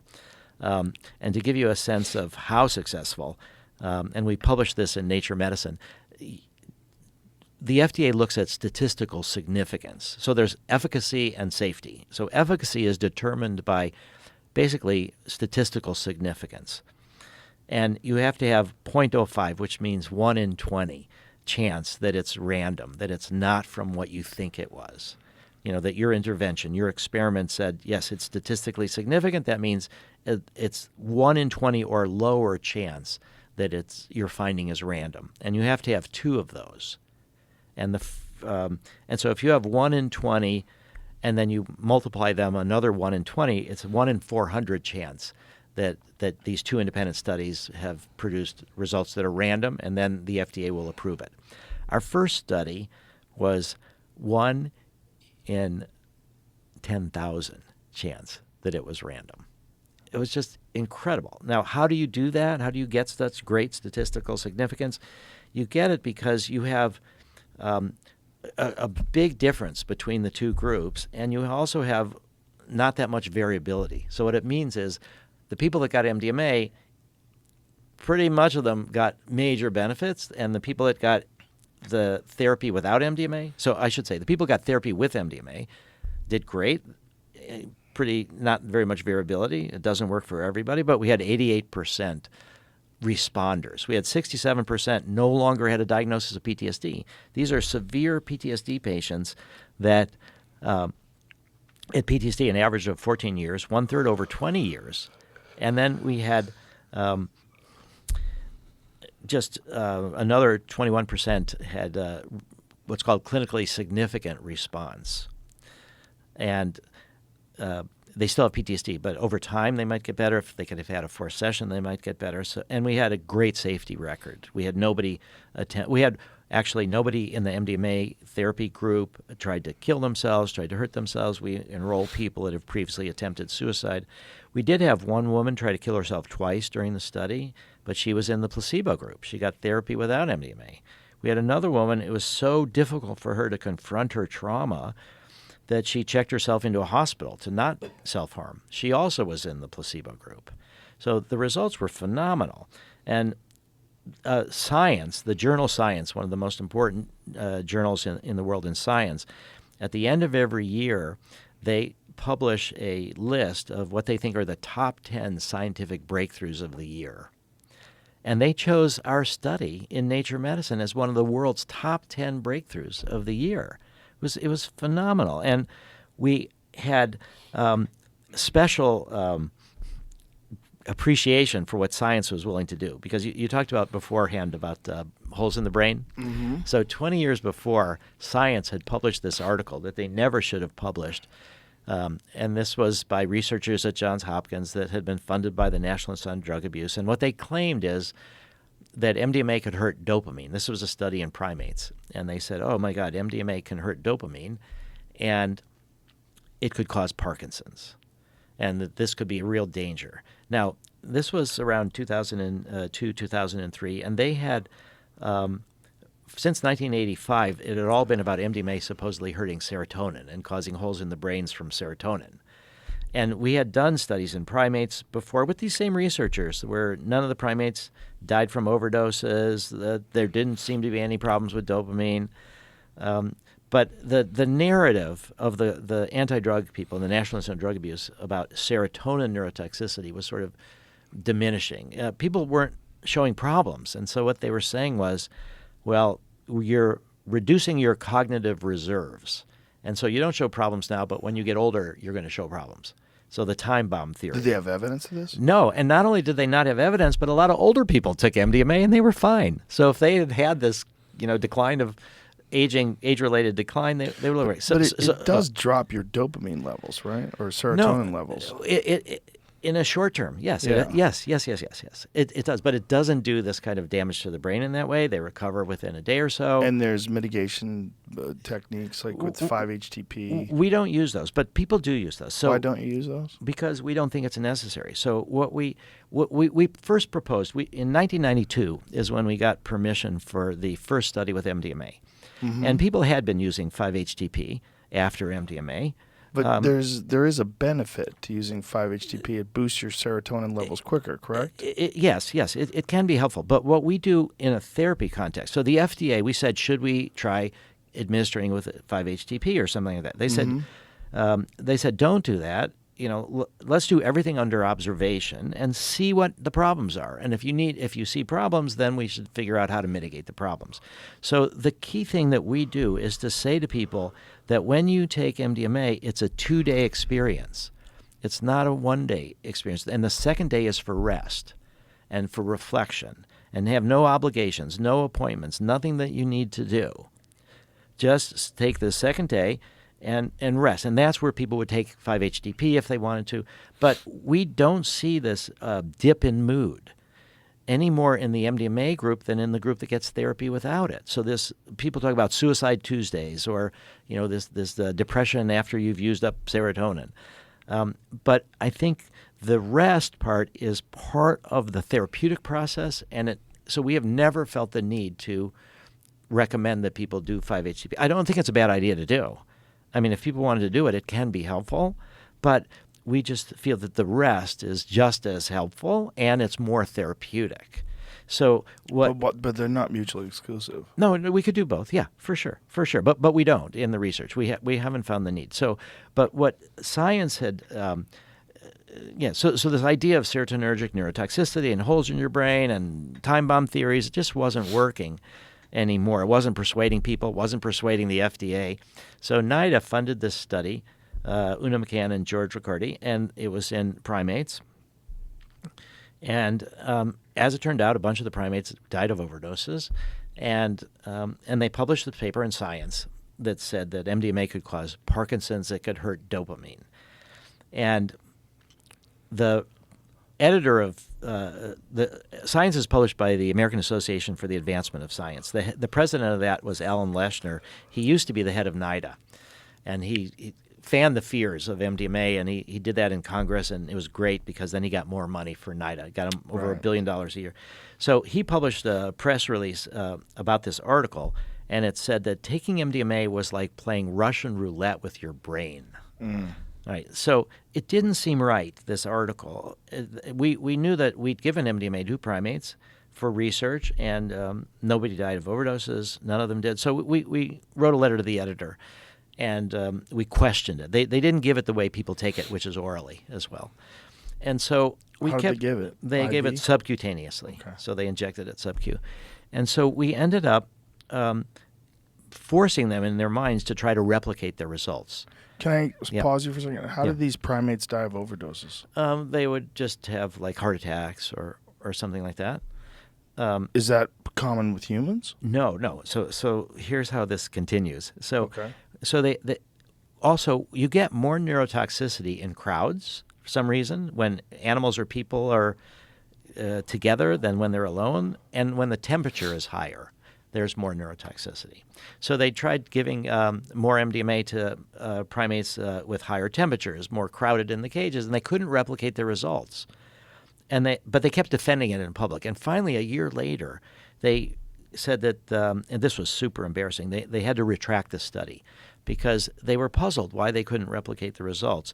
And so they took some of the tissue from one of the animals that had overdosed and died, and they discovered that they had mistakenly given methamphetamine instead of MDMA. And that the bottles, they said, that were labeled MDMA actually had methamphetamine in them. And so they got these bottles from a group called Research Triangle Institute in North Carolina. They provide all the Schedule I drugs for all the NIDA-funded researchers.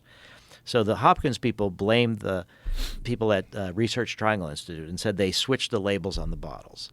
The people from Research Triangle Institute said they never do that. They always test it. They have quality control. They think that it got switched something or other at the site at Johns Hopkins. The National Institute of Drug Abuse didn't want to find out what was going on, or if they did want to find out, they never made it public. So it's never clear how did this happen. But they had to retract this data and retract their papers. And it was the high watermark of neurotoxicity fears. And at the same time, Peter Jennings was doing a documentary called Ecstasy Rising. And this was the first documentary that really had a bunch of people talking about the benefits. And he also talked about this problem with the methamphetamine. The other thing about methamphetamine versus MDMA is that for people that know about Adderall and other things, 10, 15 milligrams is a hefty dose. But MDMA, it's 125 milligrams is a full dose. And so they were giving the wrong drug in MDMA quantities. And that's why they knocked off a bunch of these primates. And that's why they claimed that they saw this dopaminergic problems. And so ever since then, and that's been 20 years ago now. Do you have speculation that was sabotage? Somebody sabotaged it somewhere. I don't think it was from Research Triangle. Do you think it's accidental sabotage, or do you think it... I think that the researchers wouldn't have done that intentionally, but maybe somebody in the lab did it or something. Yeah. But I do think that the researchers were fundamentally irresponsible to put the paper out because they should have known that there was prior primate studies where dopamine hadn't been damaged. So the other thing is in the late 1980s, early 1990s, we were trying to talk about MDMA, serotonergic neurotoxicity, and so I went to George Riccardi, the same researcher that did the primate study with the methamphetamine instead, and I said, I want to buy you some monkeys. You've just done studies in rats. Can you study this in monkeys, in primates? And he said he did. And again, there was no evidence of overdoses or dopamine. Also, this was before brain scans came in. And so the most sophisticated way that was available at the time to look at what's going on in the brain was to do spinal taps and to take spinal fluid and look for metabolites of neurotransmitters in the brain.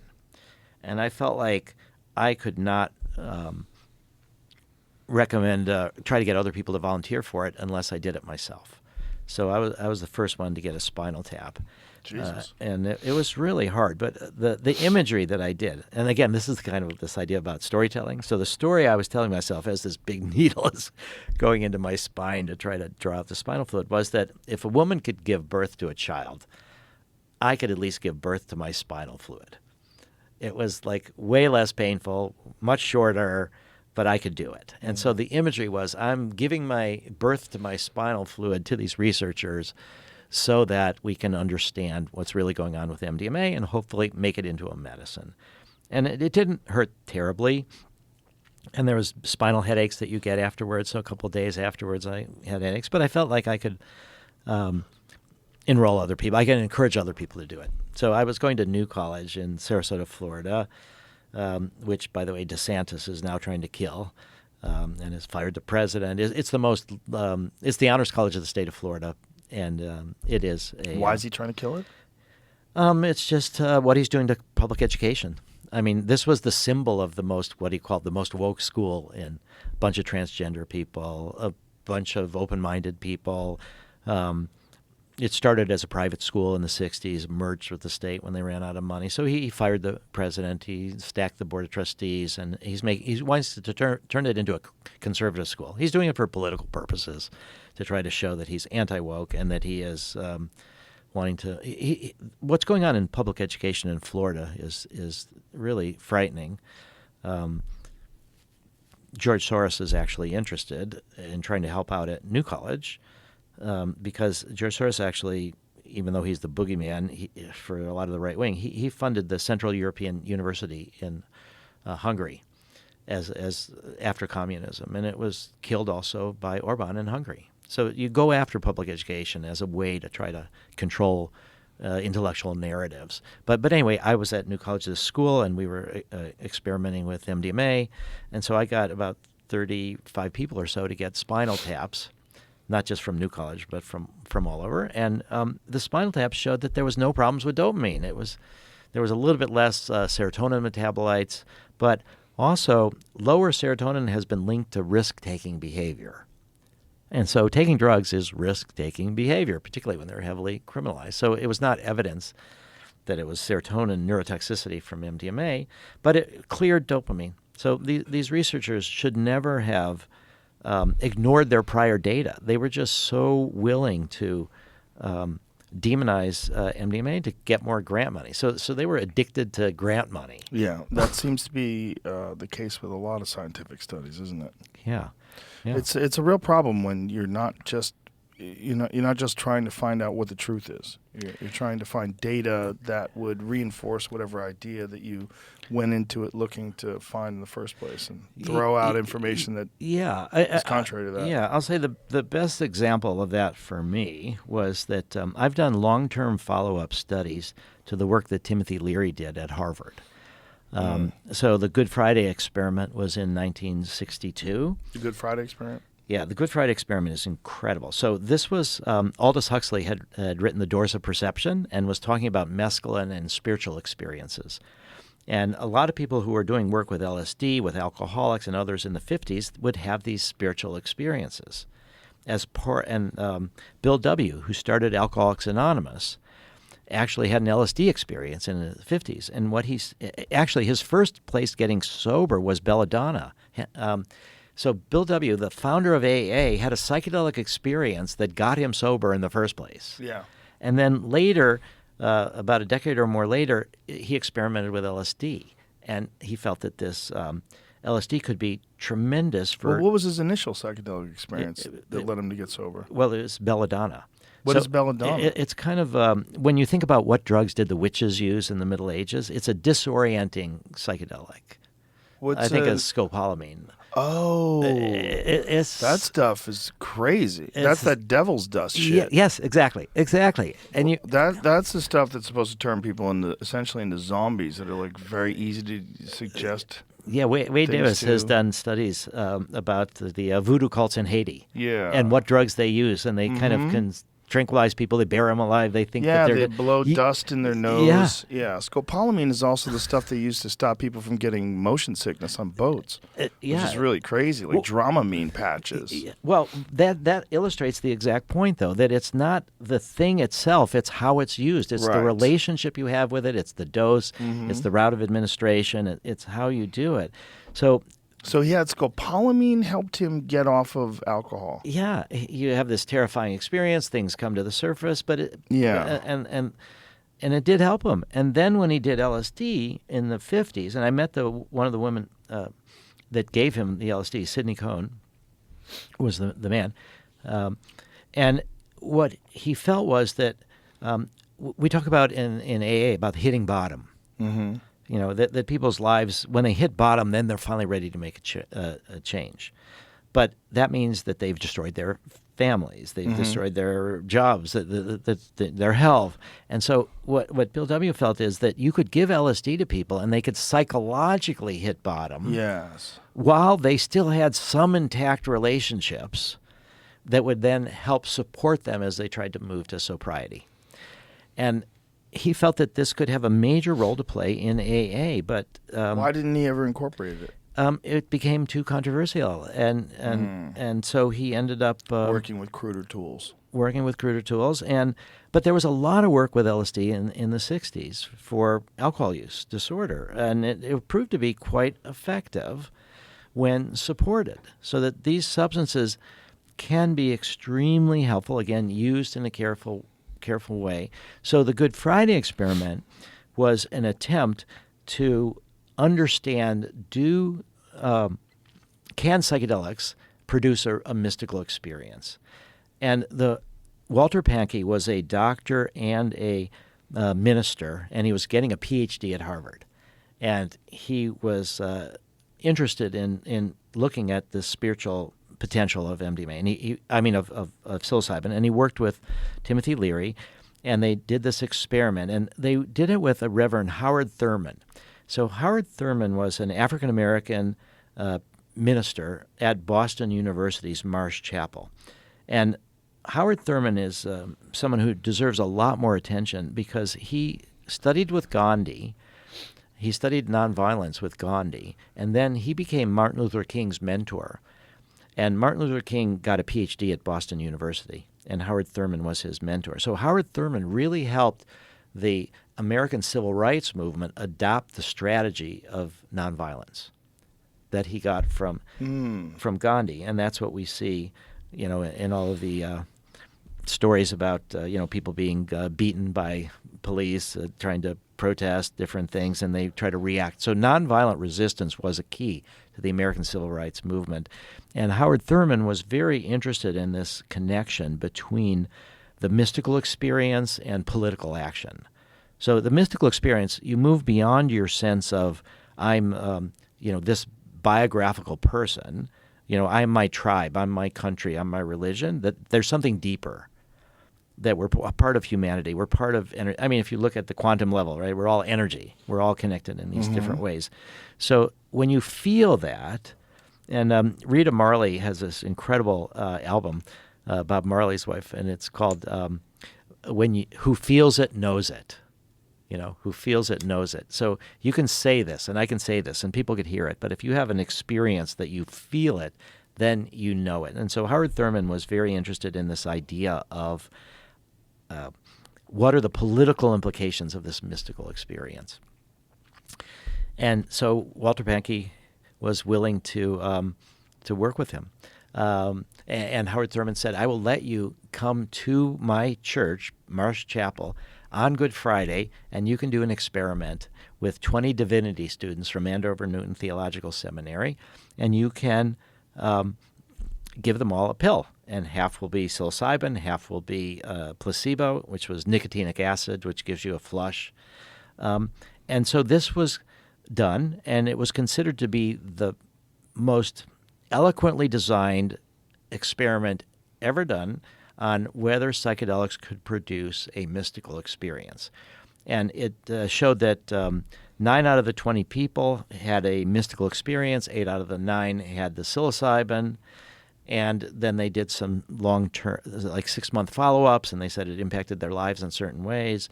And then Walter Pahnke died in a terrible scuba diving accident in 1971. And so a lot was ended with him. And then the 1970 and the backlash against psychedelics. So now it's in the 80s, and I'm undergraduate. I dropped out of college for 10 years from 1972 to 1982.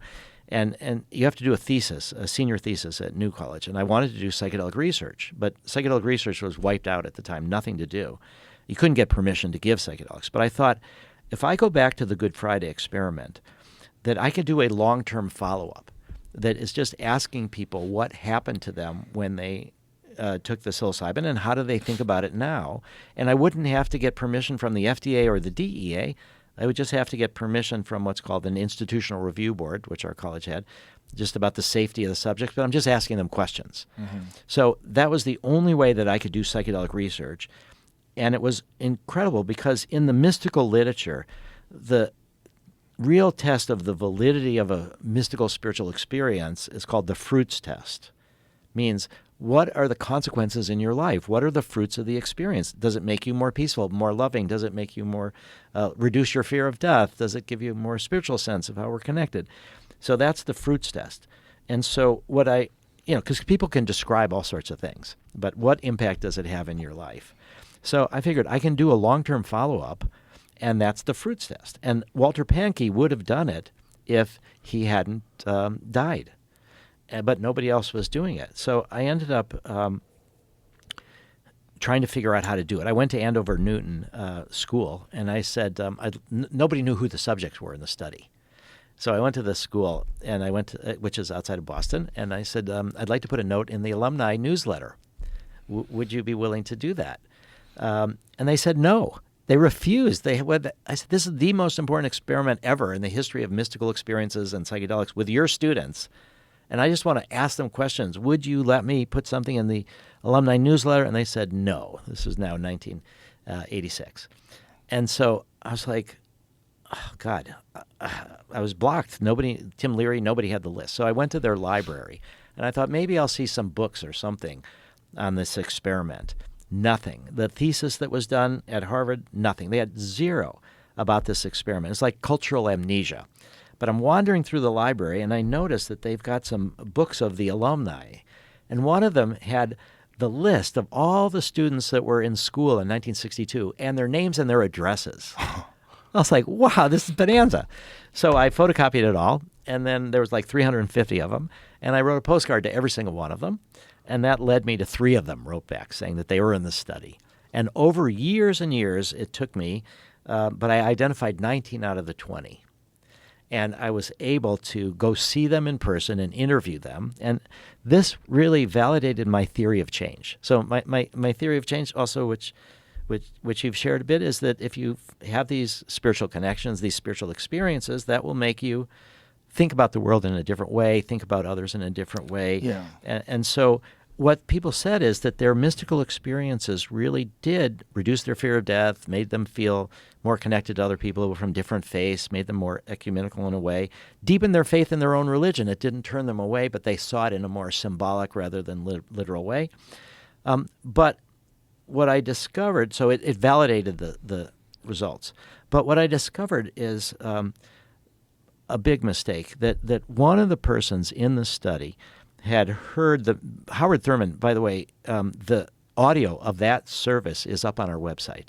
If you go Good Friday Experiment, you can listen to Howard Thurman's Good Friday Experiment speech, his sermons and stuff from 1962. One of them was, you have to tell people there's a man on the cross. You must tell people there's a man on the cross.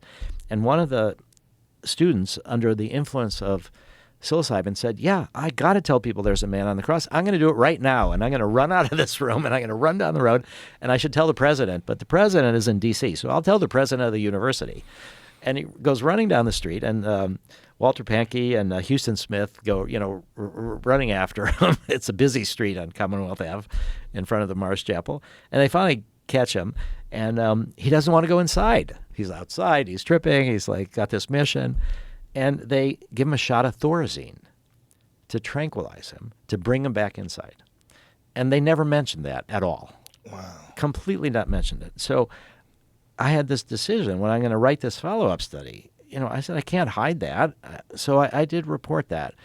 And what was going on, I think, was in the culture was this exaggeration of the risks and suppression and minimization of the benefits. And I think what Timothy Leary did in response was the opposite. Yes. He's like, okay, I can exaggerate the benefits. One dose, you're enlightened, you know more than everybody else. And then he would minimize the risks. Yeah, that's not good. It's terrible. You can't do that. I think I had, I don't know if you ever saw the podcast, I had Alex Berenson on, who wrote a book called Tell Your Children, and it's all about the dangers of marijuana. And I had him on with Dr. Mike Hart, who is a cannabis doctor in Canada. And, one of the things that he was talking about was people, for whatever reason, when they have a high dose of marijuana, there's something that happens to some of them where they have a schizophrenic break. And I have heard of it. I know people who have had this. And the pro-marijuana people do not want to acknowledge this danger. They want to paint marijuana as a completely innocuous substance that no one should worry about. And I think it's way too powerful for that. And I think too many people are psychologically or physiologically vulnerable. We're not all the same. And if someone is particularly vulnerable, whether it's towards schizophrenia or whatever mental illness it might be, there's something about these experiences that seem to send them over the edge. And that's something that we should be concerned with. We should talk about it. We have to, because if we become what we the opposite of what we are worried about. Yes. Or actually, we don't become the opposite. We become like them. We just do the same. So I think it's the same thing. It's like we become the polar opposite. We just justify things that we find morally reprehensible, we find ethically terrible, and we justify it because we're doing it for the right side. Yeah. You can't do that. It's completely wrong. So what we have with anything, right? People talk to me a lot about where might the backlash come from. For now we're very close. We think now with 2 successful phase 3 studies. The second one was confirmatory, so it's millions of chances that it was random and not real. It's incredible results. So we think by potentially June of 2024 we should have FDA. We have a good chance of having FDA approval. I have a question for you. Are there people, I've heard of people that are, for whatever reason, resistant to DMT experiences? Like it doesn't work with them?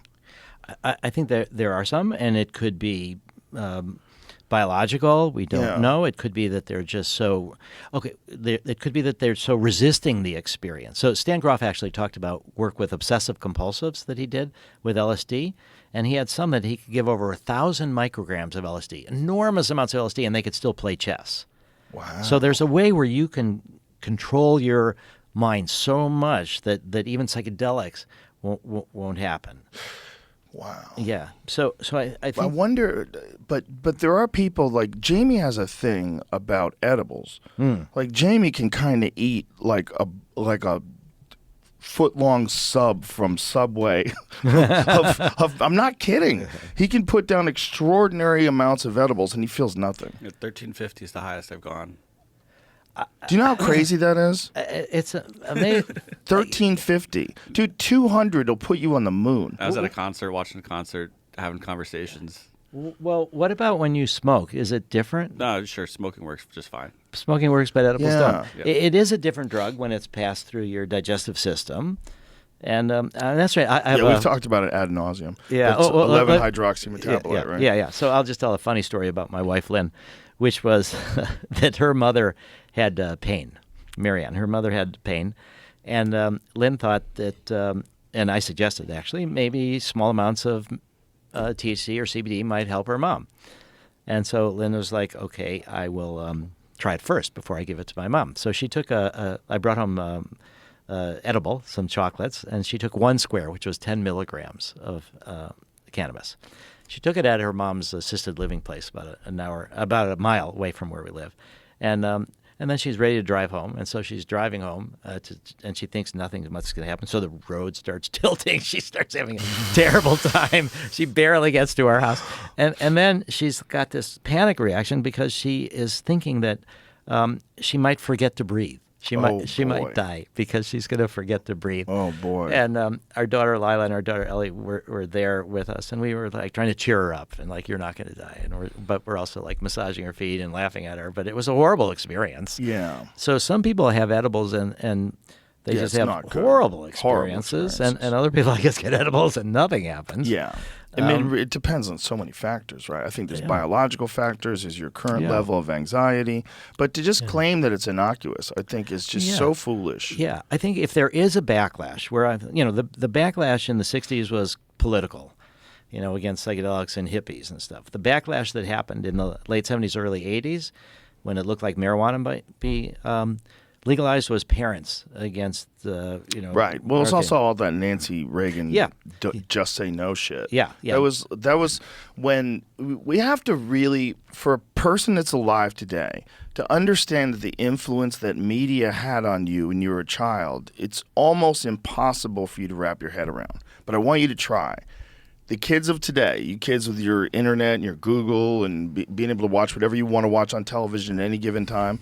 When I was a kid, when you saw something on television, everybody talked about it. Those Just Say No commercials. Yeah. This is your brain on drugs. Any questions?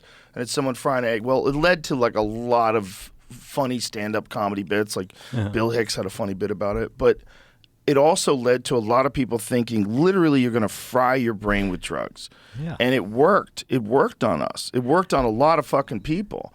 Like the influence that they had by being able to do those kind of things and put them on television back then, it sets things back. Like everything takes like a whole generation for people to get over. Like if we go back to the early days of cannabis prohibition, when you watch the Reefer Madness films, and and you find out about this whole Harry Anslinger, William Randolph Hearst connection, and that it had a lot to do with it. Actually had a lot to do with commodities like hemp versus nylon, there's so many aspects to it that you would have never guessed. But the point is that propaganda from the 1930s turned something that had thousands of years of human use, demonized it, created a new name for it, used a Mexican slang name for tobacco.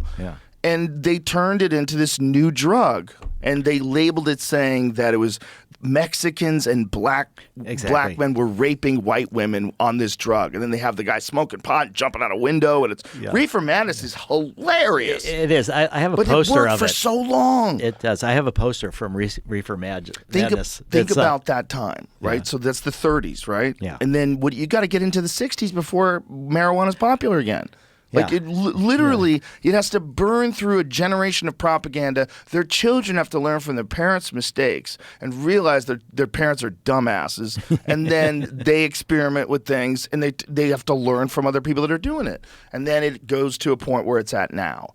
Where now, because of the internet, these conversations are just everywhere. There's so many MAPS videos. The work that you guys have done is so extraordinary and so important. Guys like Dr. Carl Hart, all these different people, Michael Pollan and his amazing book, all these people that are talking about these experiences, now there's just this flood of information. So you can't demonize it the same way. But it's very important that the people that are on this side don't bullshit anybody. It's so important. And all of these people will be at Psychedelic Science, too. And I think that the trap that we have to avoid falling into is, and where the backlash will come from now, if there is, it's if we exaggerate the results and minimize the risks. Yes. And we have to be very careful that we don't do that. It should be honest across the board. And I think if it is, there'll be an understanding by most people that you should be able to make educated, informed decisions as to what to do with your consciousness, because there might be a significant benefit available if you do that. Yes. Now, how will you educate your own kids? I know they're little, but how will you educate your own kids about drugs? I tell them, I talk to my children the same way I would talk to a regular grown person. I mean, I treat them with much more gentleness and kindness and as much love as I have, but I try to talk to them about things. I'm like, there are drugs that are very, very dangerous. They can kill you. And one of the reasons why they can kill you is because they're illegal. And I explain the whole thing. I explain that if drugs were legal, then you would know what the dose is, you would know who's making it, and it would be taxed. But these drugs are made in these other countries where no one's watching. And so they're bringing across drugs, and to make these drugs cheaper for them and make it more potent, they mix in fentanyl. And I was explaining fentanyl. And I was explaining that fentanyl is not just in cocaine, but it's also in fake Ambien. Somebody might give you a sleeping pill, fake Xanax. So we talk about these things. That's so good. Ecstasy has gone, people have gotten contaminated ecstasy with fentanyl, and people have died from that. In the stand-up comedy community, there's a group of guys who died from fentanyl-laced cocaine, I believe. Oh, God. That was what it was proven to be, was it, Jamie? I think, pretty sure. It's a real problem. It's a real problem. So I talk to them about it, and I explain that we have stuck our heels in the sand. We've dug our heels in on something that is objectively not just ineffective, but very detrimental to society as a whole. And that's having drugs be illegal. Because if you have drugs illegal, you're not going to stop people from taking drugs. What you're going to do is funnel all the cash to criminals. Exactly. It's what happened in Prohibition, the 1900s in America, and it's what's happening right now in Mexico. Well, and after Prohibition ended of alcohol, shortly after that, marijuana became prohibited. We had the police apparatus. Exactly. They needed something to prohibit, and they said, oh, we'll go after Mexicans and blacks and cannabis and now marijuana. Exactly. It was literally right after Prohibition ended, then the marijuana prohibition began. It was very closely connected. And such a coordinated effort. But back then, if you had the newspaper, if you were, William Randolph Hearst and you had the newspaper, you could write whatever the fuck you wanted. Like, you could just make up the news. Well, we've got a lot of that going on right now. We do have a little bit of that going on right now. But at least now you have enough people that can point that out and say that's not true.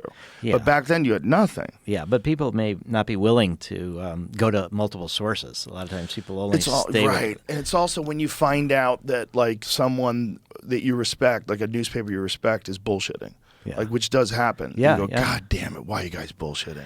You can't bullshit. I love you. I Yeah. trust you. You are the Yeah. journalist. You're the real Right, journalist. right. We need them. We need the New York Times. We need these people. Right. But they have to be real journalists. You can't be an ideological soldier who like hides certain information to protect what you think is right. Okay, so that gets me to the Concord Prison experiment. That was the other thing that Timothy Leary did. So what he said was that, people talk about their mystical experiences, and then maybe they can say how that's changed their lives, but that's sort of subjective.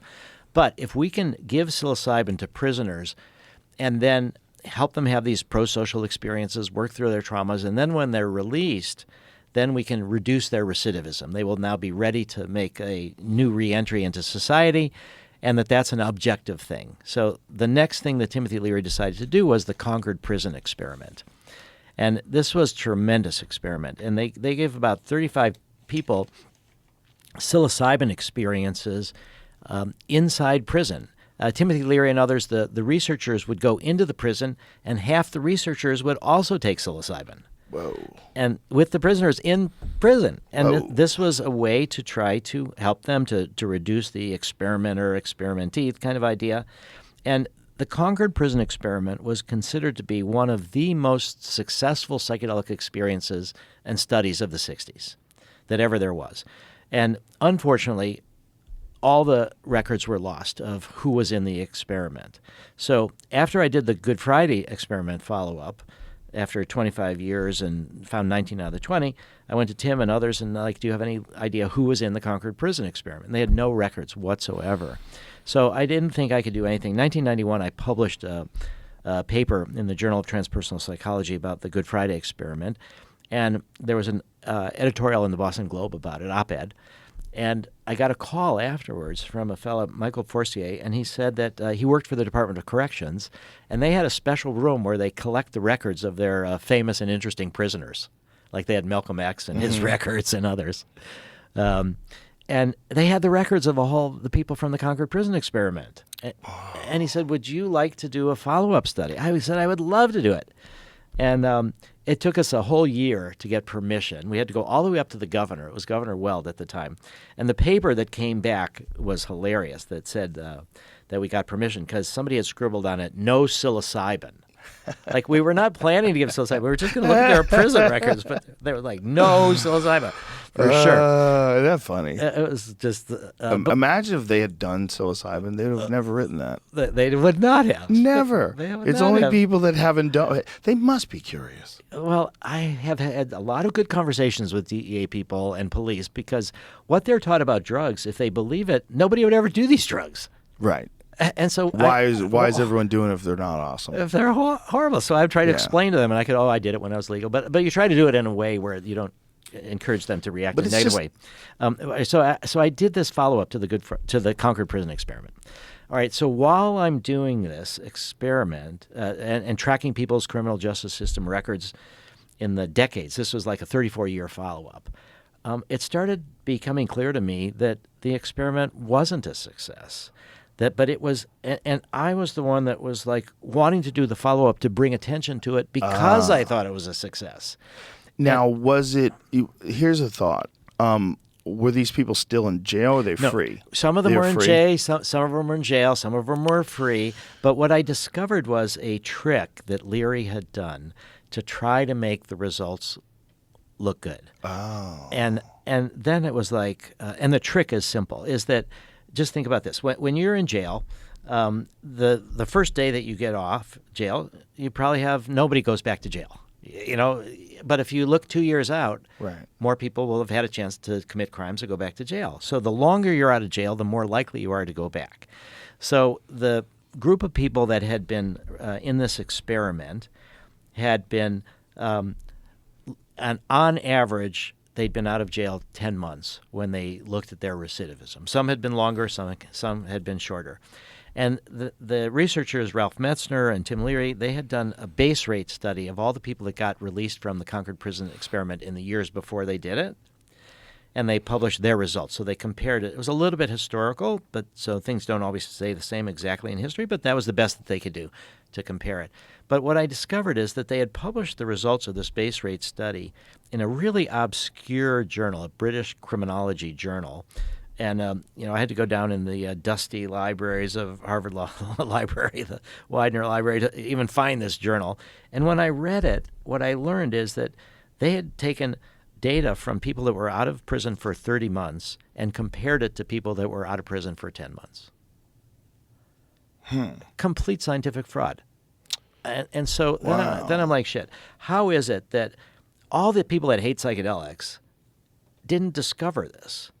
And everybody has thought, including me, that this is a great experiment and tremendously successful. And now what do I do? And I'm like, I've got to report what I find. Yeah. So I ended So up. what were they pretending they had done? They were pretending to have reduced recidivism. Then they were also pretending that By a significant amount? but by a substantial amount. Yeah. The far, And they were just monkeying with the numbers. Yeah. Well, the farther away it was in time from the original experiment, the better the results were reported over and over in time. So what they'd also said is that some of the people that had gone back to prison who'd gotten psilocybin didn't go back to prison for new crimes. They'd gone back because they had violated their probation for something. Here's a thought on this. The recidivism stuff is definitely fraud, but asking for someone to not go back to a life of crime after they've been incarcerated is a tremendous ask. Yes. And I think that if you're measuring the success of a psychedelic experience for the normal person, if a normal person doesn't have a pattern in their life of committing crime and being incarcerated, the problem with becoming sort of institutionalized and you become accustomed to certain patterns of behavior, to ask someone to just stop doing that forever it's a huge life shift. Like even if they had a positive net benefit of their psychedelic experience, asking them to not commit crime. If you know a guy who's been in jail a couple of times and he grows up in a terrible neighborhood and there's crime all around him, his parents are committing crime, it's normal to just do crime. And if you have a psychedelic experience, getting you to stop doing any crime ever again is a big ask. It's a big ask. Yes. Like the recidivism rate is really high for a lot of criminals, right? True. Yeah, and Leary and Ralph Metzner, they realized that what they needed to do was to provide support and aftercare after people got out of prison. And just as they realized that, they started creating support groups. That's where they got kicked out of Harvard. And so those support groups fell apart. And so what kind of an experiment we would need to do today would be to both – see, this was an overvaluation of the psychedelic experience by itself. Right. And it didn't really understand the social support that you need and all the cultural determinants of people that go back to prison. And so the experiment that needs to be done is helping people have these psychedelic experiences, move through their traumas, kind of have these powerful positive experiences of connection, but then the support that you need afterwards. Just the same way in our research, you do the therapy with MDMA, and then you do integrative work without the MDMA afterwards. And that's what makes it last. Yeah. And so what we're going to try to do in Iceland will be with the Minister of Justice, it will be the proper kind of experiment. And so it would be both work inside prison and then support afterwards. And so I think there is this tendency, to overvalue the psychedelic experience and separate it out from the therapy and from the aftercare and from the integration. And I think that, so I felt like I had to report and debunk this experiment that was considered to be one of the best examples of the power of psychedelic therapy. I'm glad you did. It's very powerful, and that's absolutely the correct thing to do. Yeah. I feel like having one psychedelic experience for someone who's gone through a lifetime of crime, is currently incarcerated or just got out of jail, is like someone having a terrible staph infection and giving them a small amount of antibiotics and going, oh, it didn't work. Like, you don't have the right dose, you don't have the right duration, and you don't have the right care. I think someone who's in that bad, like there's people that have pulled themselves out of being incarcerated and become exemplary human beings, right? Yeah. Bernard Hopkins, one of my favorite boxers of all time, is a great example of that. Learned how to box in jail, got out, and became like a just all-time great, and was super disciplined, never drank, never smoked, just ate clean. But to get someone out of that life and have them reincorporate into society, it's a task. I think it's a task. And I Yeah. think it's a task that could be accomplished with the right tools. And I think the right tools are psychedelics along with counseling. If they could do, they do that with drug counseling, right? Yeah. Where someone has an addiction, they'll put them in a rehab. They have this rehab place they stay at for 3 months. Like, they do that to people all the time. Why can't they do that the other way? Like, rehabilitate them back into society, not just... Well, and not just that, but when people get out of the military. Yes. Right? You could do all the yes. boot camp to get into the military, and then when you're done, you're just like, okay, you're done. Especially guys that have seen violent combat. Yeah, I think that there should be. That raises another issue, which is that we're now in about starting research in about 8 different VAs with different studies with MDMA. Actually, one thing I did last night, which was tremendous, and what I really like to do, because I got here early so I could be here on time today, is that I love to smoke pot and go wandering around cities after midnight. Whoa. Because, You're a risk taker, Rick Doblin. Well, you kind of get a feel for the city a little bit different at night than during the day. Yeah, for sure. Okay, so what I did is I went from the hotel. I just wandered, and I wandered to the Capitol. And I just walked around. The Capitol is a beautiful building, but nobody was there. Nobody was there at all. Occasionally I would pass people who were homeless or, people talking about crack or something to get there. But They were talking about crack? Were they I heard offering it to somebody. you? No, I heard somebody across the street like yelling about crack, and But I get to this the Texas the State House, and I'm just like, it's gorgeous, it's beautiful. I noticed that there was a lot of scaffolding on it, but I thought, here in the middle of the not quite the middle of the night, but well after midnight,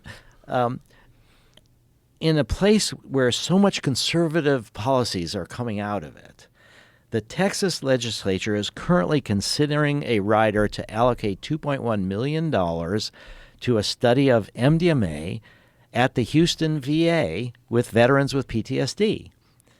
And 2 years before, they have allocated similar amount of money for a psilocybin study in veterans with PTSD at the Houston VA. And Lynette Averill, who's going to be the principal investigator, she hasn't started the psilocybin study quite yet because she got pregnant and had a child, and now she's getting back to it. But it's going to Baylor College of Medicine and the Houston VA. So I just had this feeling of the legislature is under repair with all of the scaffolding, but in this place out of which so much conservative policies are coming, so is support for psychedelics. And it just gave me such a warm feeling. And again, it's like not demonizing everything's all bad but it was really a nice way to feel the grandeur of the building and to think that we need to do a lot of renovation of our policies. And this work that's being done, Governor Perry is helping with it. Well, that's great. Nugent People of his generation in particular get invested, like people like Nugent. Yeah, But it seems like we're on the right end of this cycle because of the internet. I don't think you're ever going to experience a "this is your brain on drugs" moment again. That's not going to work anymore. I don't think so. I think you're right. So because of the information that's available, because of the work that you guys have done, because of all the various videos and podcasts and books, and there's so much work, documentaries, there's so much work that's been done that people kind of understand there's real great benefits. I think the Michael Pollan's book, How to Change Your Mind, and then the Netflix series, the 4 series about that, has changed lots of people's minds. Well, he's such a respected journalist, from doing the Omnivore's Dilemma was amazing, and then to get him invested in something like this is very, very powerful, very influential. Yeah. So again, like what you're saying is so important. Everything has to be completely honest, all of it.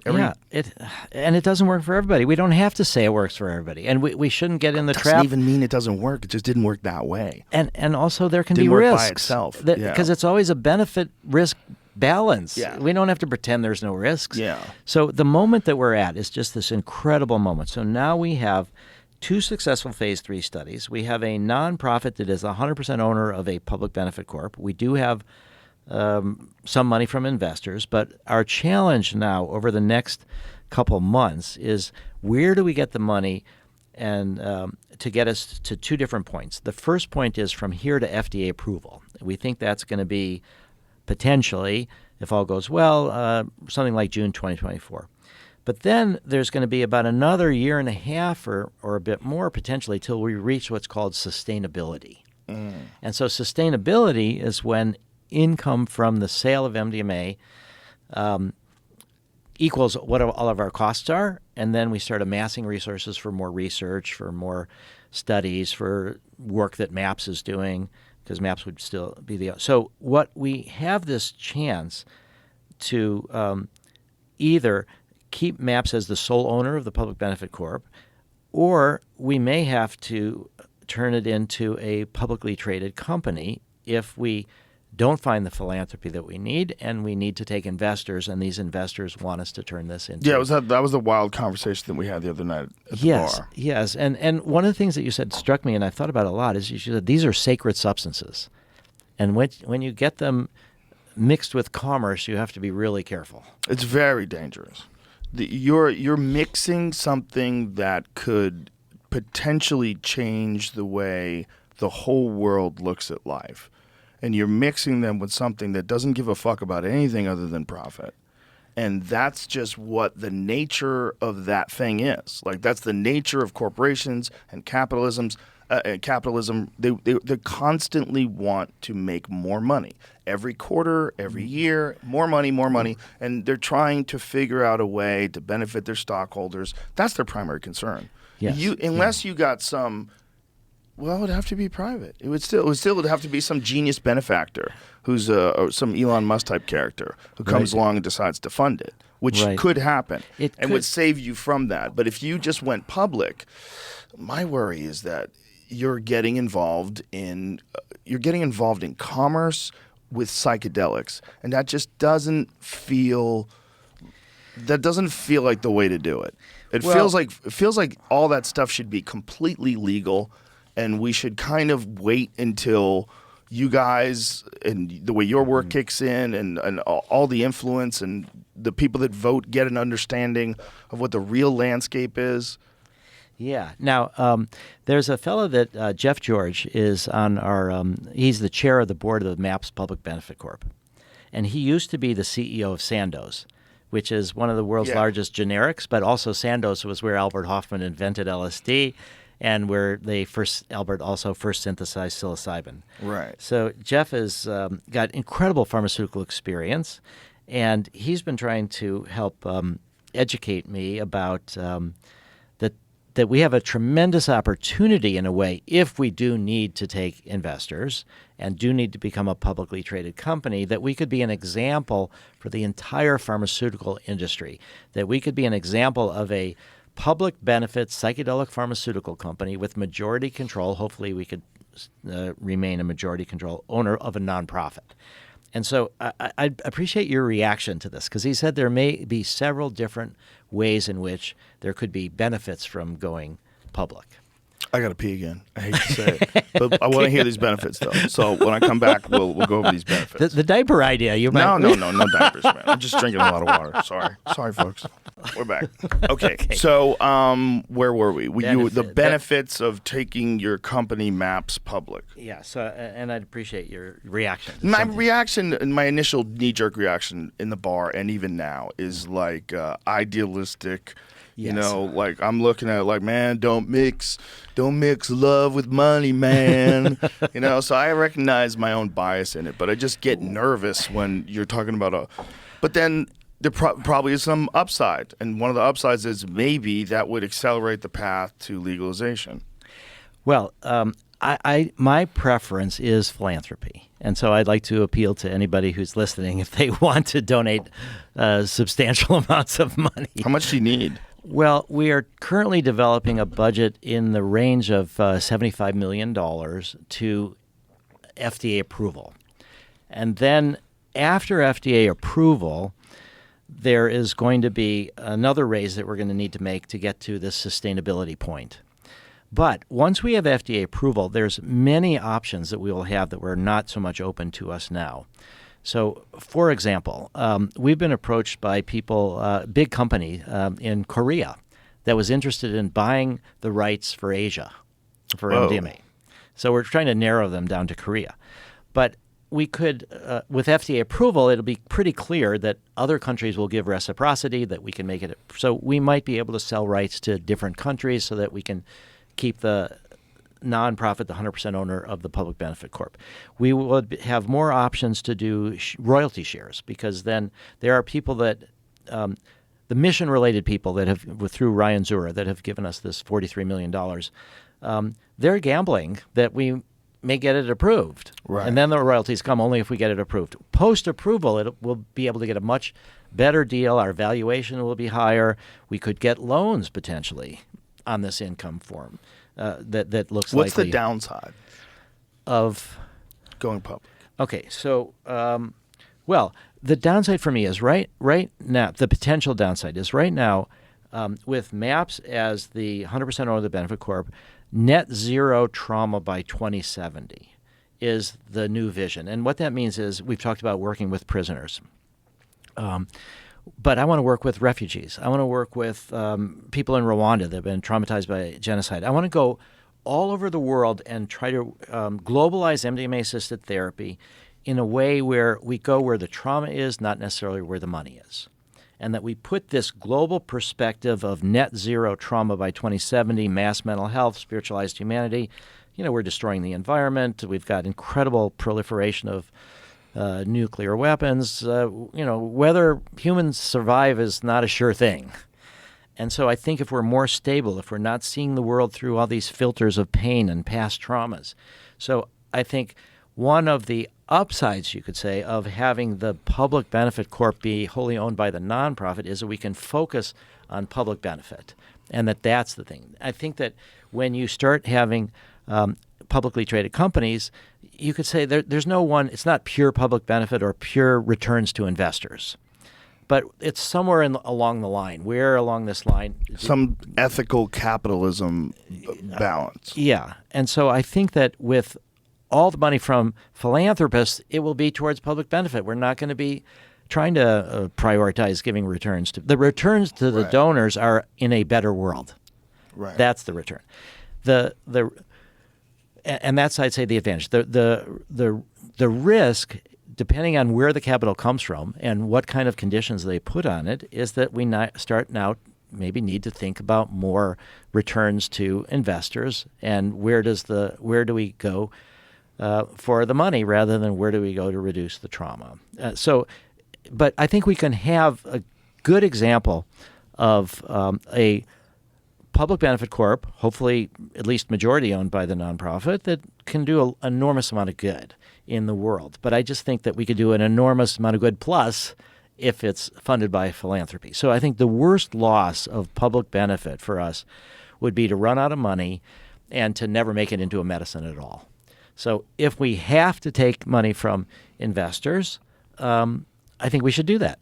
And so we're exploring different options. Is it biotech investors? Is it all the hippies are definitely going to push back, right? They will, but and I hope that some of those wealthy hippies decide to donate to make it into a philanthropy. So, but I do think that it's our obligation to make it into a medicine one way or another, and if we do take it from investors, to do it structured in such a way where it's still within a public benefit structure. And so we will try to develop metrics to evaluate public benefit. We will try to ensure governance controls so that it does stay more focused on public benefit. But, it would be a lot easier if we could do this in a way through philanthropy. And also, we are the leading. There's hundreds of psychedelic for-profit companies and a few nonprofits, but we're the only one that has completed phase 3. So we have 2 successful phase 3 studies. I'd like us to be a model for the entire field. And again, what you're saying about telling the truth or underestimating, risks or overestimating benefits, I would like us to be a model. And that was my dream from when I first started MAPS in 1986, because I assumed erroneously that MDMA would immediately become generic if it was made into a medicine, because I knew it was invented by Merck in 1912, and so the molecule is in the public domain. And I also knew that the use of MDMA for PTSD was going on before I even knew about MDMA. I worked with the first person with PTSD. I talked about it in my TED Talk. In 1984 is the first person that I actually saw suicidal with MDMA, no other options, and she was able to get better. And Marcela Toler is her name, and now she's one of our lead therapists and trains other therapists. But I thought it would be becoming generic. I did my Ph.D. I got it in 2001, focused on FDA regulation of psychedelics and marijuana. I took a class at Harvard Law School around 96 from the leading pharmaceutical expert, Peter Barton Hutt. He wrote the textbook, Food and Drug Law, and he later became on my dissertation committee. He's with Covington Burling. He's in his 80s. He represents us pro bono. But throughout my entire education, I still thought that MDMA would immediately become generic. It wasn't until 2014 that I went to a party, in a way, and ran into a patent lawyer. So this was my wife was head of what's called Foundation for Belmont Education, which is a local group that raises money to supplement the money that goes into public education. And so she was president. She had to give a little talk, and it's mostly a lot of food and silent auction and stuff. So I'd worked all that day, and I thought, okay, great. I'm just going to get super high. I'm going to get the munchies. I'm going to go eat all this food. I don't have to talk to anybody. My wife can do the speech, and I'm done working. So I'm like, this moment where I was done working and just going to munch on all this food is where I ran into a patent attorney who I had known. He was from locally, and he had previously gotten patents for bromo-LSD, which is a non-psychedelic version of LSD. And bromo-LSD... What's the benefit of it? For cluster headaches. So people that have cluster headaches had discovered that LSD or psilocybin breaks the cycle of cluster headaches. Cluster headaches are suicide headaches. They're way worse than migraines, and there's not many good treatments for it. They had approached me around 2004, 2005 saying, we don't want to be criminals anymore. What can we do? And I started doing work with them at Harvard, and they did medical records of all these people, and they verified that they had terrible cluster headaches, then they didn't, and intervening was LSD or psilocybin. So it's just one trip to break a cycle, or is it? Well, they do it 3 times every 3 days. So over 9 days you'll do the psilocybin or the LSD. I mentioned about this project in Jordan that Michael Marcus helped fund. It was because a young Jordanian came by to McLean Hospital at Harvard to learn about the cluster headache study. And it turned out that his cycle began, and they weren't giving psilocybin or LSD at the time. They were just studying it. And so his cluster headaches started, and they referred him to me. And so I thought, okay, I'll give him LSD. But I thought, he's never done LSD before. And I said, we have no idea why LSD works. We have no idea why psilocybin works. And I thought, he's scared of these drugs. You have to give it in a fairly, it's not microdosing, right? So I thought maybe give him MDMA too at the same time. The MDMA will calm him down, and maybe whatever LSD does, it won't be blocked by the MDMA. I didn't know, but I thought, let's give it a try. And it worked. It worked, and it was incredible. So anyway, he goes back to Jordan, and after a bunch of months, he said, my life has changed. I feel much better. It was a terrible burden. I've met this girl, and we've fallen in love. We're going to get married, and I would like you to come to the betrothal ceremony. It turned out her father was the mayor of Amman. And I'm like, great.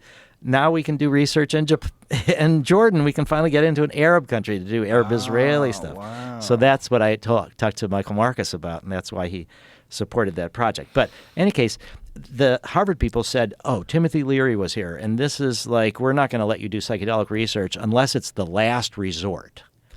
So Torsten Passy, John Halpern were the two that were doing this.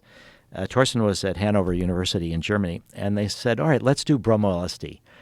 We don't know why it works, but bromo-LSD is a non-psychedelic version of LSD, and we'll give it to a bunch of people, and it won't work, and then we'll come back to Harvard and say, we got to start giving LSD or psilocybin to people. So I said, great idea, great plan. So I keep waiting for the results and waiting for the results and waiting for the results, and they're not telling me. They're not telling me. They're telling me. I'm like, what is going on here? Finally, they told me that they thought I would be terribly disappointed, but bromo LSD worked. And not only did it work, but it worked better than LSD or psilocybin. So they were hiding it from you. They were hiding from me because they thought I would be really disappointed. And I'm like, it's not psychedelic therapy. I'm about the patients. If this helps the patient, because LSD you give in micrograms, psilocybin you give in milligrams. But bromo LSD, because it's not psychedelic, you can give it in grams. You can give, so whatever it does floods the brain. So it works better than LSD or psilocybin. Because you just, we still don't know why. Anyway, so Harvard then gets a patent on bromo LSD for cluster headaches with the University of Hanover. And a fellow, Kerry Turnbull, is now trying to move this through the FDA. So the patent attorney for Harvard was also part of this, local. So he was there at this party. And so I go to him, again, keep in mind, I'm super stoned, just munching on all this food. And I'm like, oh, it's very interesting. How's this going with the patent for bromo LSD? And I said, too bad there's nothing like that for MDMA. And he said, well, there is something. It's called data exclusivity. I'm like, data exclusivity, what's that? He said, well, it turns out in 1984, Ronald Reagan signed a bill to provide incentives to develop drugs that are off patent. And what it means is that if you are the first to produce the evidence to make a drug into a medicine, even if there's no patents, you have exclusive use of your data for 5 years. Now, it's different from a patent in that another person, another company, can develop their own data. So it doesn't block anybody like a patent would block anybody. Then if you do studies in pediatric populations, so the FDA has right now forbidden us to do studies in people that are younger than 18. We can only work with 18 or older. We've had a mother with a daughter who'd been terribly raped and was mute and wanted to be in the study, and the FDA said no. But what they did say is that if you succeed in adults, if we do give you permission to work in adults, you must do studies in adolescents, and you get an extra 6 months data exclusivity. So that's 5.5 years. Then it blocks the FDA from reviewing a generic applicant's file until the 5.5 years is over, and it takes FDA an average of 2 years to review a file. So there's this period of data exclusivity that we would have a monopoly, potentially, on the sale of MDMA for PTSD. Europe, the European Medicines Agency, after Ronald Reagan signed this in 1984, they said, yeah, this is a good idea. We should provide incentives for drugs that are off patent. So it's 10 years data exclusivity in Europe. So everything changed. I thought, how is it that I took the class from the expert, I read the textbook, my whole dissertation is on it, and I never even heard about this? And the reason is pharma doesn't use it. They only want drugs that they have patented. And we've had a bunch of potential biotech investors tell us that they don't really want to invest because they don't like the fact that data exclusivity isn't as long as a patent. All right. So, but what that changed everything for me. Now, that's why we created the MAPS Public Benefit Corp, because now it's not going to necessarily go generic. We can then have this period of time where we can make an income, and then what I can tell And donors, how much is left on that time? well, it doesn't start until the FDA says yes. Oh. So June 2024 is when it starts. Now, I'll say that the DEA then has to reschedule, and that will take a maximum of 90 days. DEA, by law, must reschedule within 90 days after FDA has said yes. So there will be this 5.5 years, and then it could be 1.5 years, 2 years, or 6 months, or who knows how long it'll take the FDA to actually review this file. But I think that we have this period of time where we have this opportunity for income. So that's the story to the donors has been, and the story to the investors donors is, if you help us make MDMA into medicine, we're not going to be coming to you for money all the time, because we will be able to make money to use to more research. MDMA is not just good for PTSD. It's tremendous for couples therapy. It's tremendous. We think it would be tremendous for eating disorders, for postpartum depression. Of course, we have to do all the research to see if this is really the case. It has to be data-driven, but we have this opportunity to become self-sustaining. And so that's the situation that we were able to tell both donors and then also investors, that we can return money during this period of data exclusivity. Do you feel confident about this? Do you feel like this is an inevitability, That they will... You automatically get it. Yes, you don't have to apply for it. You automatically get data exclusivity. No, that's not what I mean. I mean them deciding to let how much. Okay. No, I don't think it's inevitable, but I do think it's extremely likely. And one of the things that why so? Okay, so we've done this very patiently, step by step, and so there's a big methodological problem from a scientific perspective. You have to do double-blind studies. And that's required. You need randomized, placebo-controlled, double-blind studies. That's the gold standard for phase 3 studies. So, Jamie, you may get these edibles and nothing happens, but most people that get MDMA or LSD know they've got it, or psilocybin. Yeah. So the double-blind doesn't work too well in these kind of studies. So the FDA offers what they call special protocol assessment. And that's a process where you can opt in once you've been approved to go to phase 3, and you negotiate every aspect of the design with the FDA and all the other material and other scientific studies, all the other data that they want to see in the review package. And the goal is to have these special protocol assessment negotiations to end up with what's called an approval letter. An agreement, a formal agreement that they agree with this special protocol assessment. Often you don't get that, and Big Pharma doesn't use this a lot of times anyway because it delays things by quite a long time. But they often don't need to do it because they're not doing something novel. They're not doing something controversial. They're not doing something that's a challenge with the double-blind. So we decided to elect to do this. So we went through this special protocol assessment, and it took us 8 months. And in the end, we did get an agreement letter. And the FDA brought in the old wise man of the FDA, a fellow named Bob Temple, who was at the FDA since 1972, their Office of Science Policy. And what we said to them is, it was kind of funny. We said to them that there's a quote from an early president of Harvard, which says, never forget there's always a Harvard man on the wrong side of every issue. All right, so I opened the meeting and I said, this is the quote, and the person on the wrong side is me, because my dissertation was, I thought I solved the double-blind problem. And it would be therapy with low-dose MDMA versus therapy with full-dose MDMA, and people would be confused about what they got.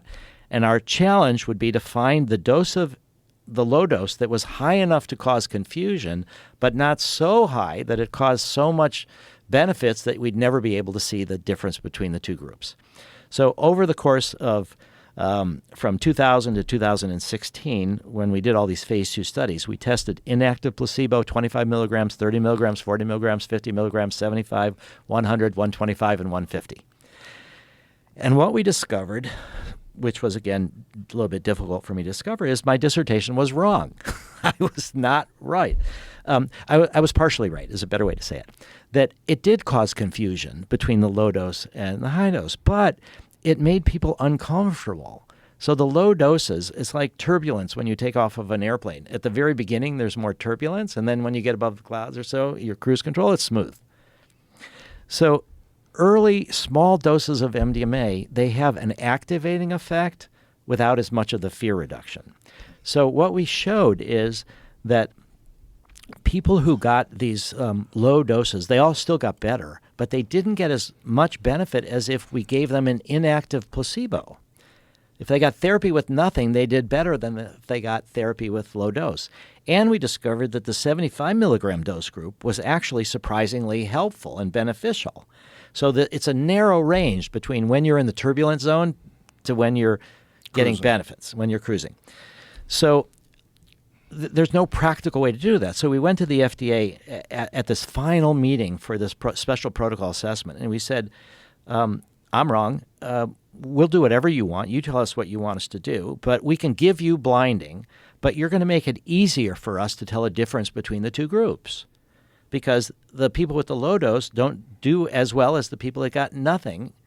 And the real challenge is to show if we can do this with therapy, why bother add a drug? So we said to the FDA, we suggest you make it harder for us to find a difference by letting us use inactive placebo. And what they said is that oftentimes, what Bob Temple helped them come to this conclusion, is that oftentimes the double blind doesn't actually work anyway. like there's sexual side effects from SSRIs. So you can learn from side effect profiles that people talk to you. If you're doing an experiment and you're collecting adverse events, they'll tell you what the problems are, and you'll say, this is probably this or that. Right. So they said there's two main ways to reduce experimenter bias. The first is random assignment. That means everybody is similarly motivated. They come from the same kind of background. They all fit the inclusion criteria, and then they're all willing to do whatever, and then half get your treatment, half get the control. The other is a robust system of independent raters to evaluate the outcomes. We don't want the therapist to say how well people did, because they will most likely, over 90% of the time, they can tell who got MDMA, who didn't. There still is some confusion. Sometimes people are not responding very much. Maybe like Jamie, they have something biological where MDMA doesn't do that much, or they're, obsessive, or, they're controlling or something. So, but most of the time, people are able to tell the difference. And the question is also that the side effect profile will be better if it's no MDMA as well. So that when I said that we had one woman try to kill herself twice and she had the placebo, it's from the therapy. If she had gotten low-dose MDMA, maybe it's this low-dose MDMA that made her uncomfortable. But now we know if you have severe PTSD and you go into therapy and you're starting to uncover things, that's a risk, because you've got some balance. It's difficult. It's not healthy. But when stuff comes to the surface, it can make you really disturbed. Yeah. So Bob Temple came and said, we will approve this idea of therapy with inactive placebo. So we got an agreement letter from the Special Protocol Assessment. So we have a situation now, to just your question, how likely is it that it's going to be approved, is that the FDA is legally bound to approve our drug if we get statistical significance, which we've got in spades, tremendous, if we have an excellent safety record, which we do, and if we've gathered the data in a proper way so that the FDA considers it valid. And we've recently had a big inspection by FDA and Health Canada. We've had loads of people from the Public Benefit Corp who did a phenomenal job to try to respond to all the questions from the FDA, and we got some findings, but nothing serious. So we know that they're going to consider the data to be valid. So I do think that the chances are they cannot say we don't like your design because the double blind didn't work, because we have prior agreement to use that design. There's no safety issues that they can point to of significance. I mean, there's acute effects from MDMA. Most of it was like sweating or muscle tension, or these are transitory side effects from the MDMA, all more from the MDMA than the placebo. So I think the other big factor that makes me somewhat confident is that we have bipartisan support. It's not a political issue.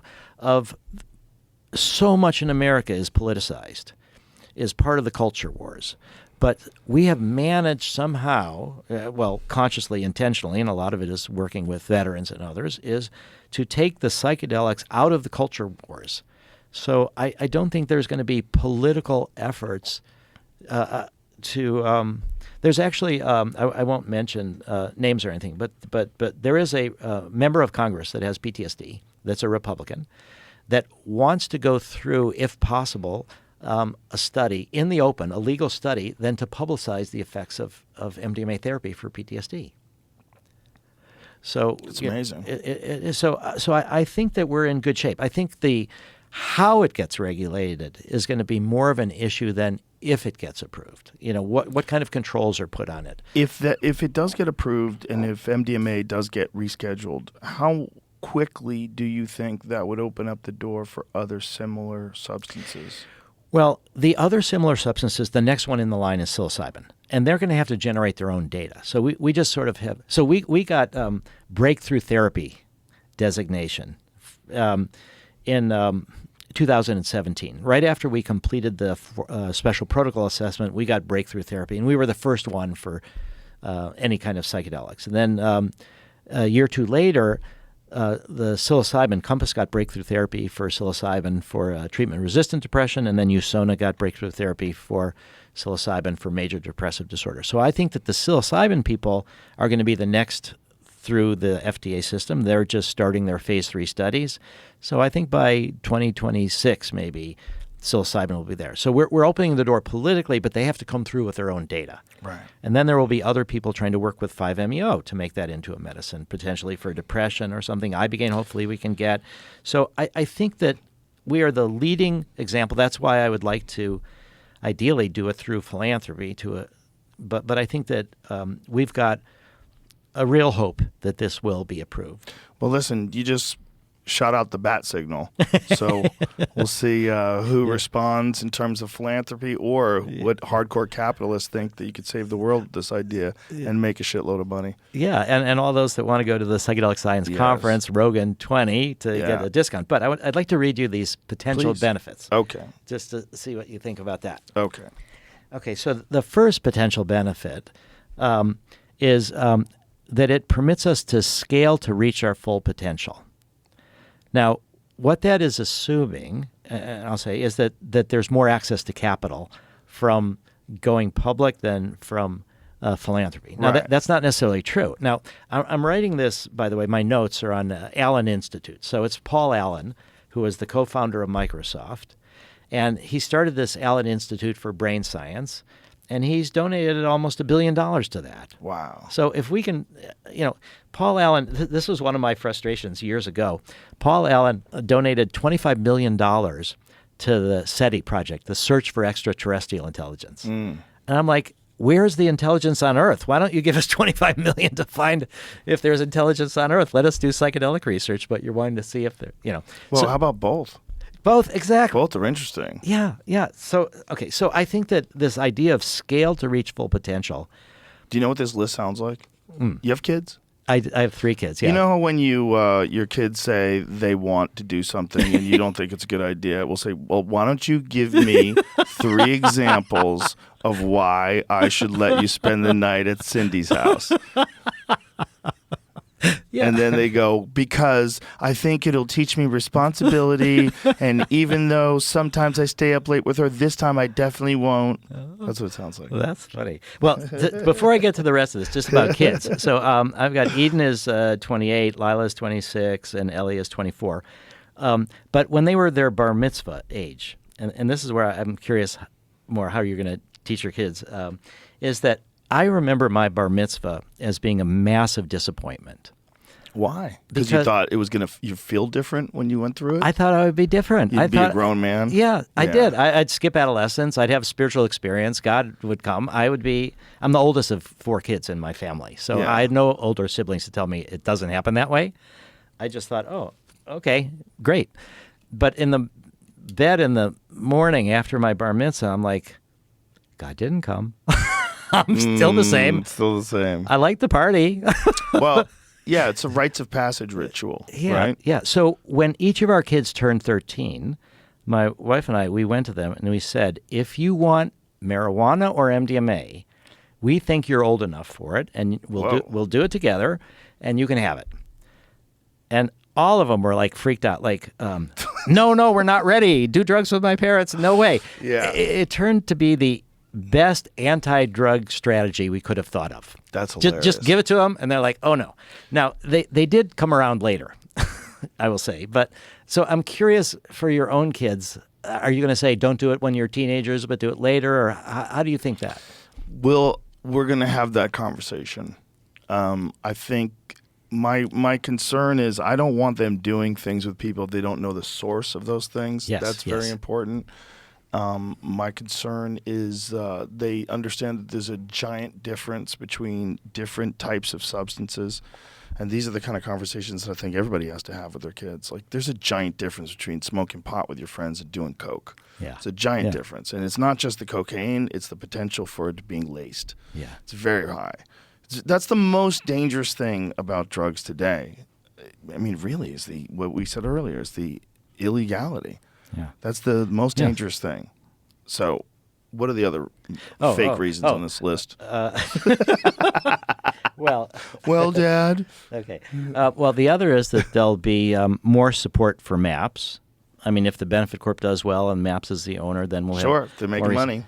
Yeah. Now, I think that these 2 arguments, for me at least, are true whether you have access to capital. It's all about access to capital. And if we Right. get it from philanthropy or we get it from investors, it's the same reason. Right. Okay. Right. The third one, I think, is somewhat of different. It supports the organizational maturation and development. So we may have investors that have lots of pharma experience or something, and then they may help us to improve our operations or some ways. Right. Now, I think that, potentially that these external capital partners, we can get expertise in other ways, but there's something there to it. And then the discipline of the marketplace. Now, but that's the discipline of the marketplace is about efficiency and maximizing profits. It's not necessarily about maximizing public benefit, but that's something. Then the other part is attract outside talent. So this argument is this idea that we don't have stock bonuses for anybody. Without equity investments, then we can't use that as incentives for the staff. So this idea is that if you do go public and then people get invested in vested in You'll stocks, get killers. Yeah. You get on aggressive the people. other hand, I think that there are other ways to reward people through royalty share. It doesn't have to be equity. The same way that we could do royalty share to investors, we should be able to do that to staff. But this, I think, is the best argument of what might be a benefit of going public. And it's that we could build a new public benefit-driven, mission-led model for the entire pharmaceutical industry. Because most of the pharmaceutical industry is for-profit. It's not run by nonprofits. Most of it is not public benefit. But we could become a model for the industry. So I think there's a lot of merit in that idea. Well, I hope you figure out the right path. Yeah. I do not know what it will be, but I appreciate everything you guys do. Yeah, and I think that once we talked about it a couple of weeks ago, why you invited me back is because you wanted to help us highlight this crossroads that we're at. Yeah, it's fascinating because I'm not the person to ask about business. My reaction to it was completely knee-jerk, like don't mix business and psychedelics. Those things are sacred, and I think they should just be legal. I mean, that should be the primary concern, that we're being deprived of these experiences because of ignorance and because of propaganda and because of whatever fucking weird political reasons. Yeah. Now, and I have another. I got to wrap this up. Okay. I've got another quick thing to get your reaction to. Okay. Okay. This is so Dan Grossman is also on the board of the MAPS Public Benefit Corp. And he is the from the Boston Consulting Group. So he's a managing director, senior partner, and he does a lot of biopharm stuff. So I'll just say that there's various theories of pricing. So once we make it into medicine, whether we do it even in a public benefit with only philanthropy or if it's investors, we still are going to be looking at how do we price the drug. And it's interesting ways to do this. So the first is called price to value. And when you consider the value, and this is how insurance companies will often look at it, it's both to the individual, the family, and the society. So there are substantial values in taking people who have moderate to severe PTSD. They can't work, things like that. So, but you also want it to be available for everyone. Yeah. Okay. Then, right? Very much. And so the key challenge that we have is that when you look at pharmaceutical ads on TV, they'll say, "Oh, if you can't afford the drug, we'll give it to you. We have a patient assistance program, and apply to us." So our situation is fundamentally different because the treatment is therapy augmented by the drug. So if we give people MDMA, it's not going to do them any good whatsoever if they can't afford the therapy. Right. The therapy will be $10,000, $15,000. So in order for us to really have an effective patient assistance program, we can't just give people the drug. We also have to give them $10,000 or $15,000 worth of therapy, and the drug is going to cost a tiny, tiny, tiny fraction of that. So that's one argument for making it equitably available. The other, I think, is the drug legalization. We need to make it available for people outside of medicine, outside of religion, at a low cost. And that way, also, it doesn't encourage people to sell it illegally. Which is going to be a problem if it becomes legal.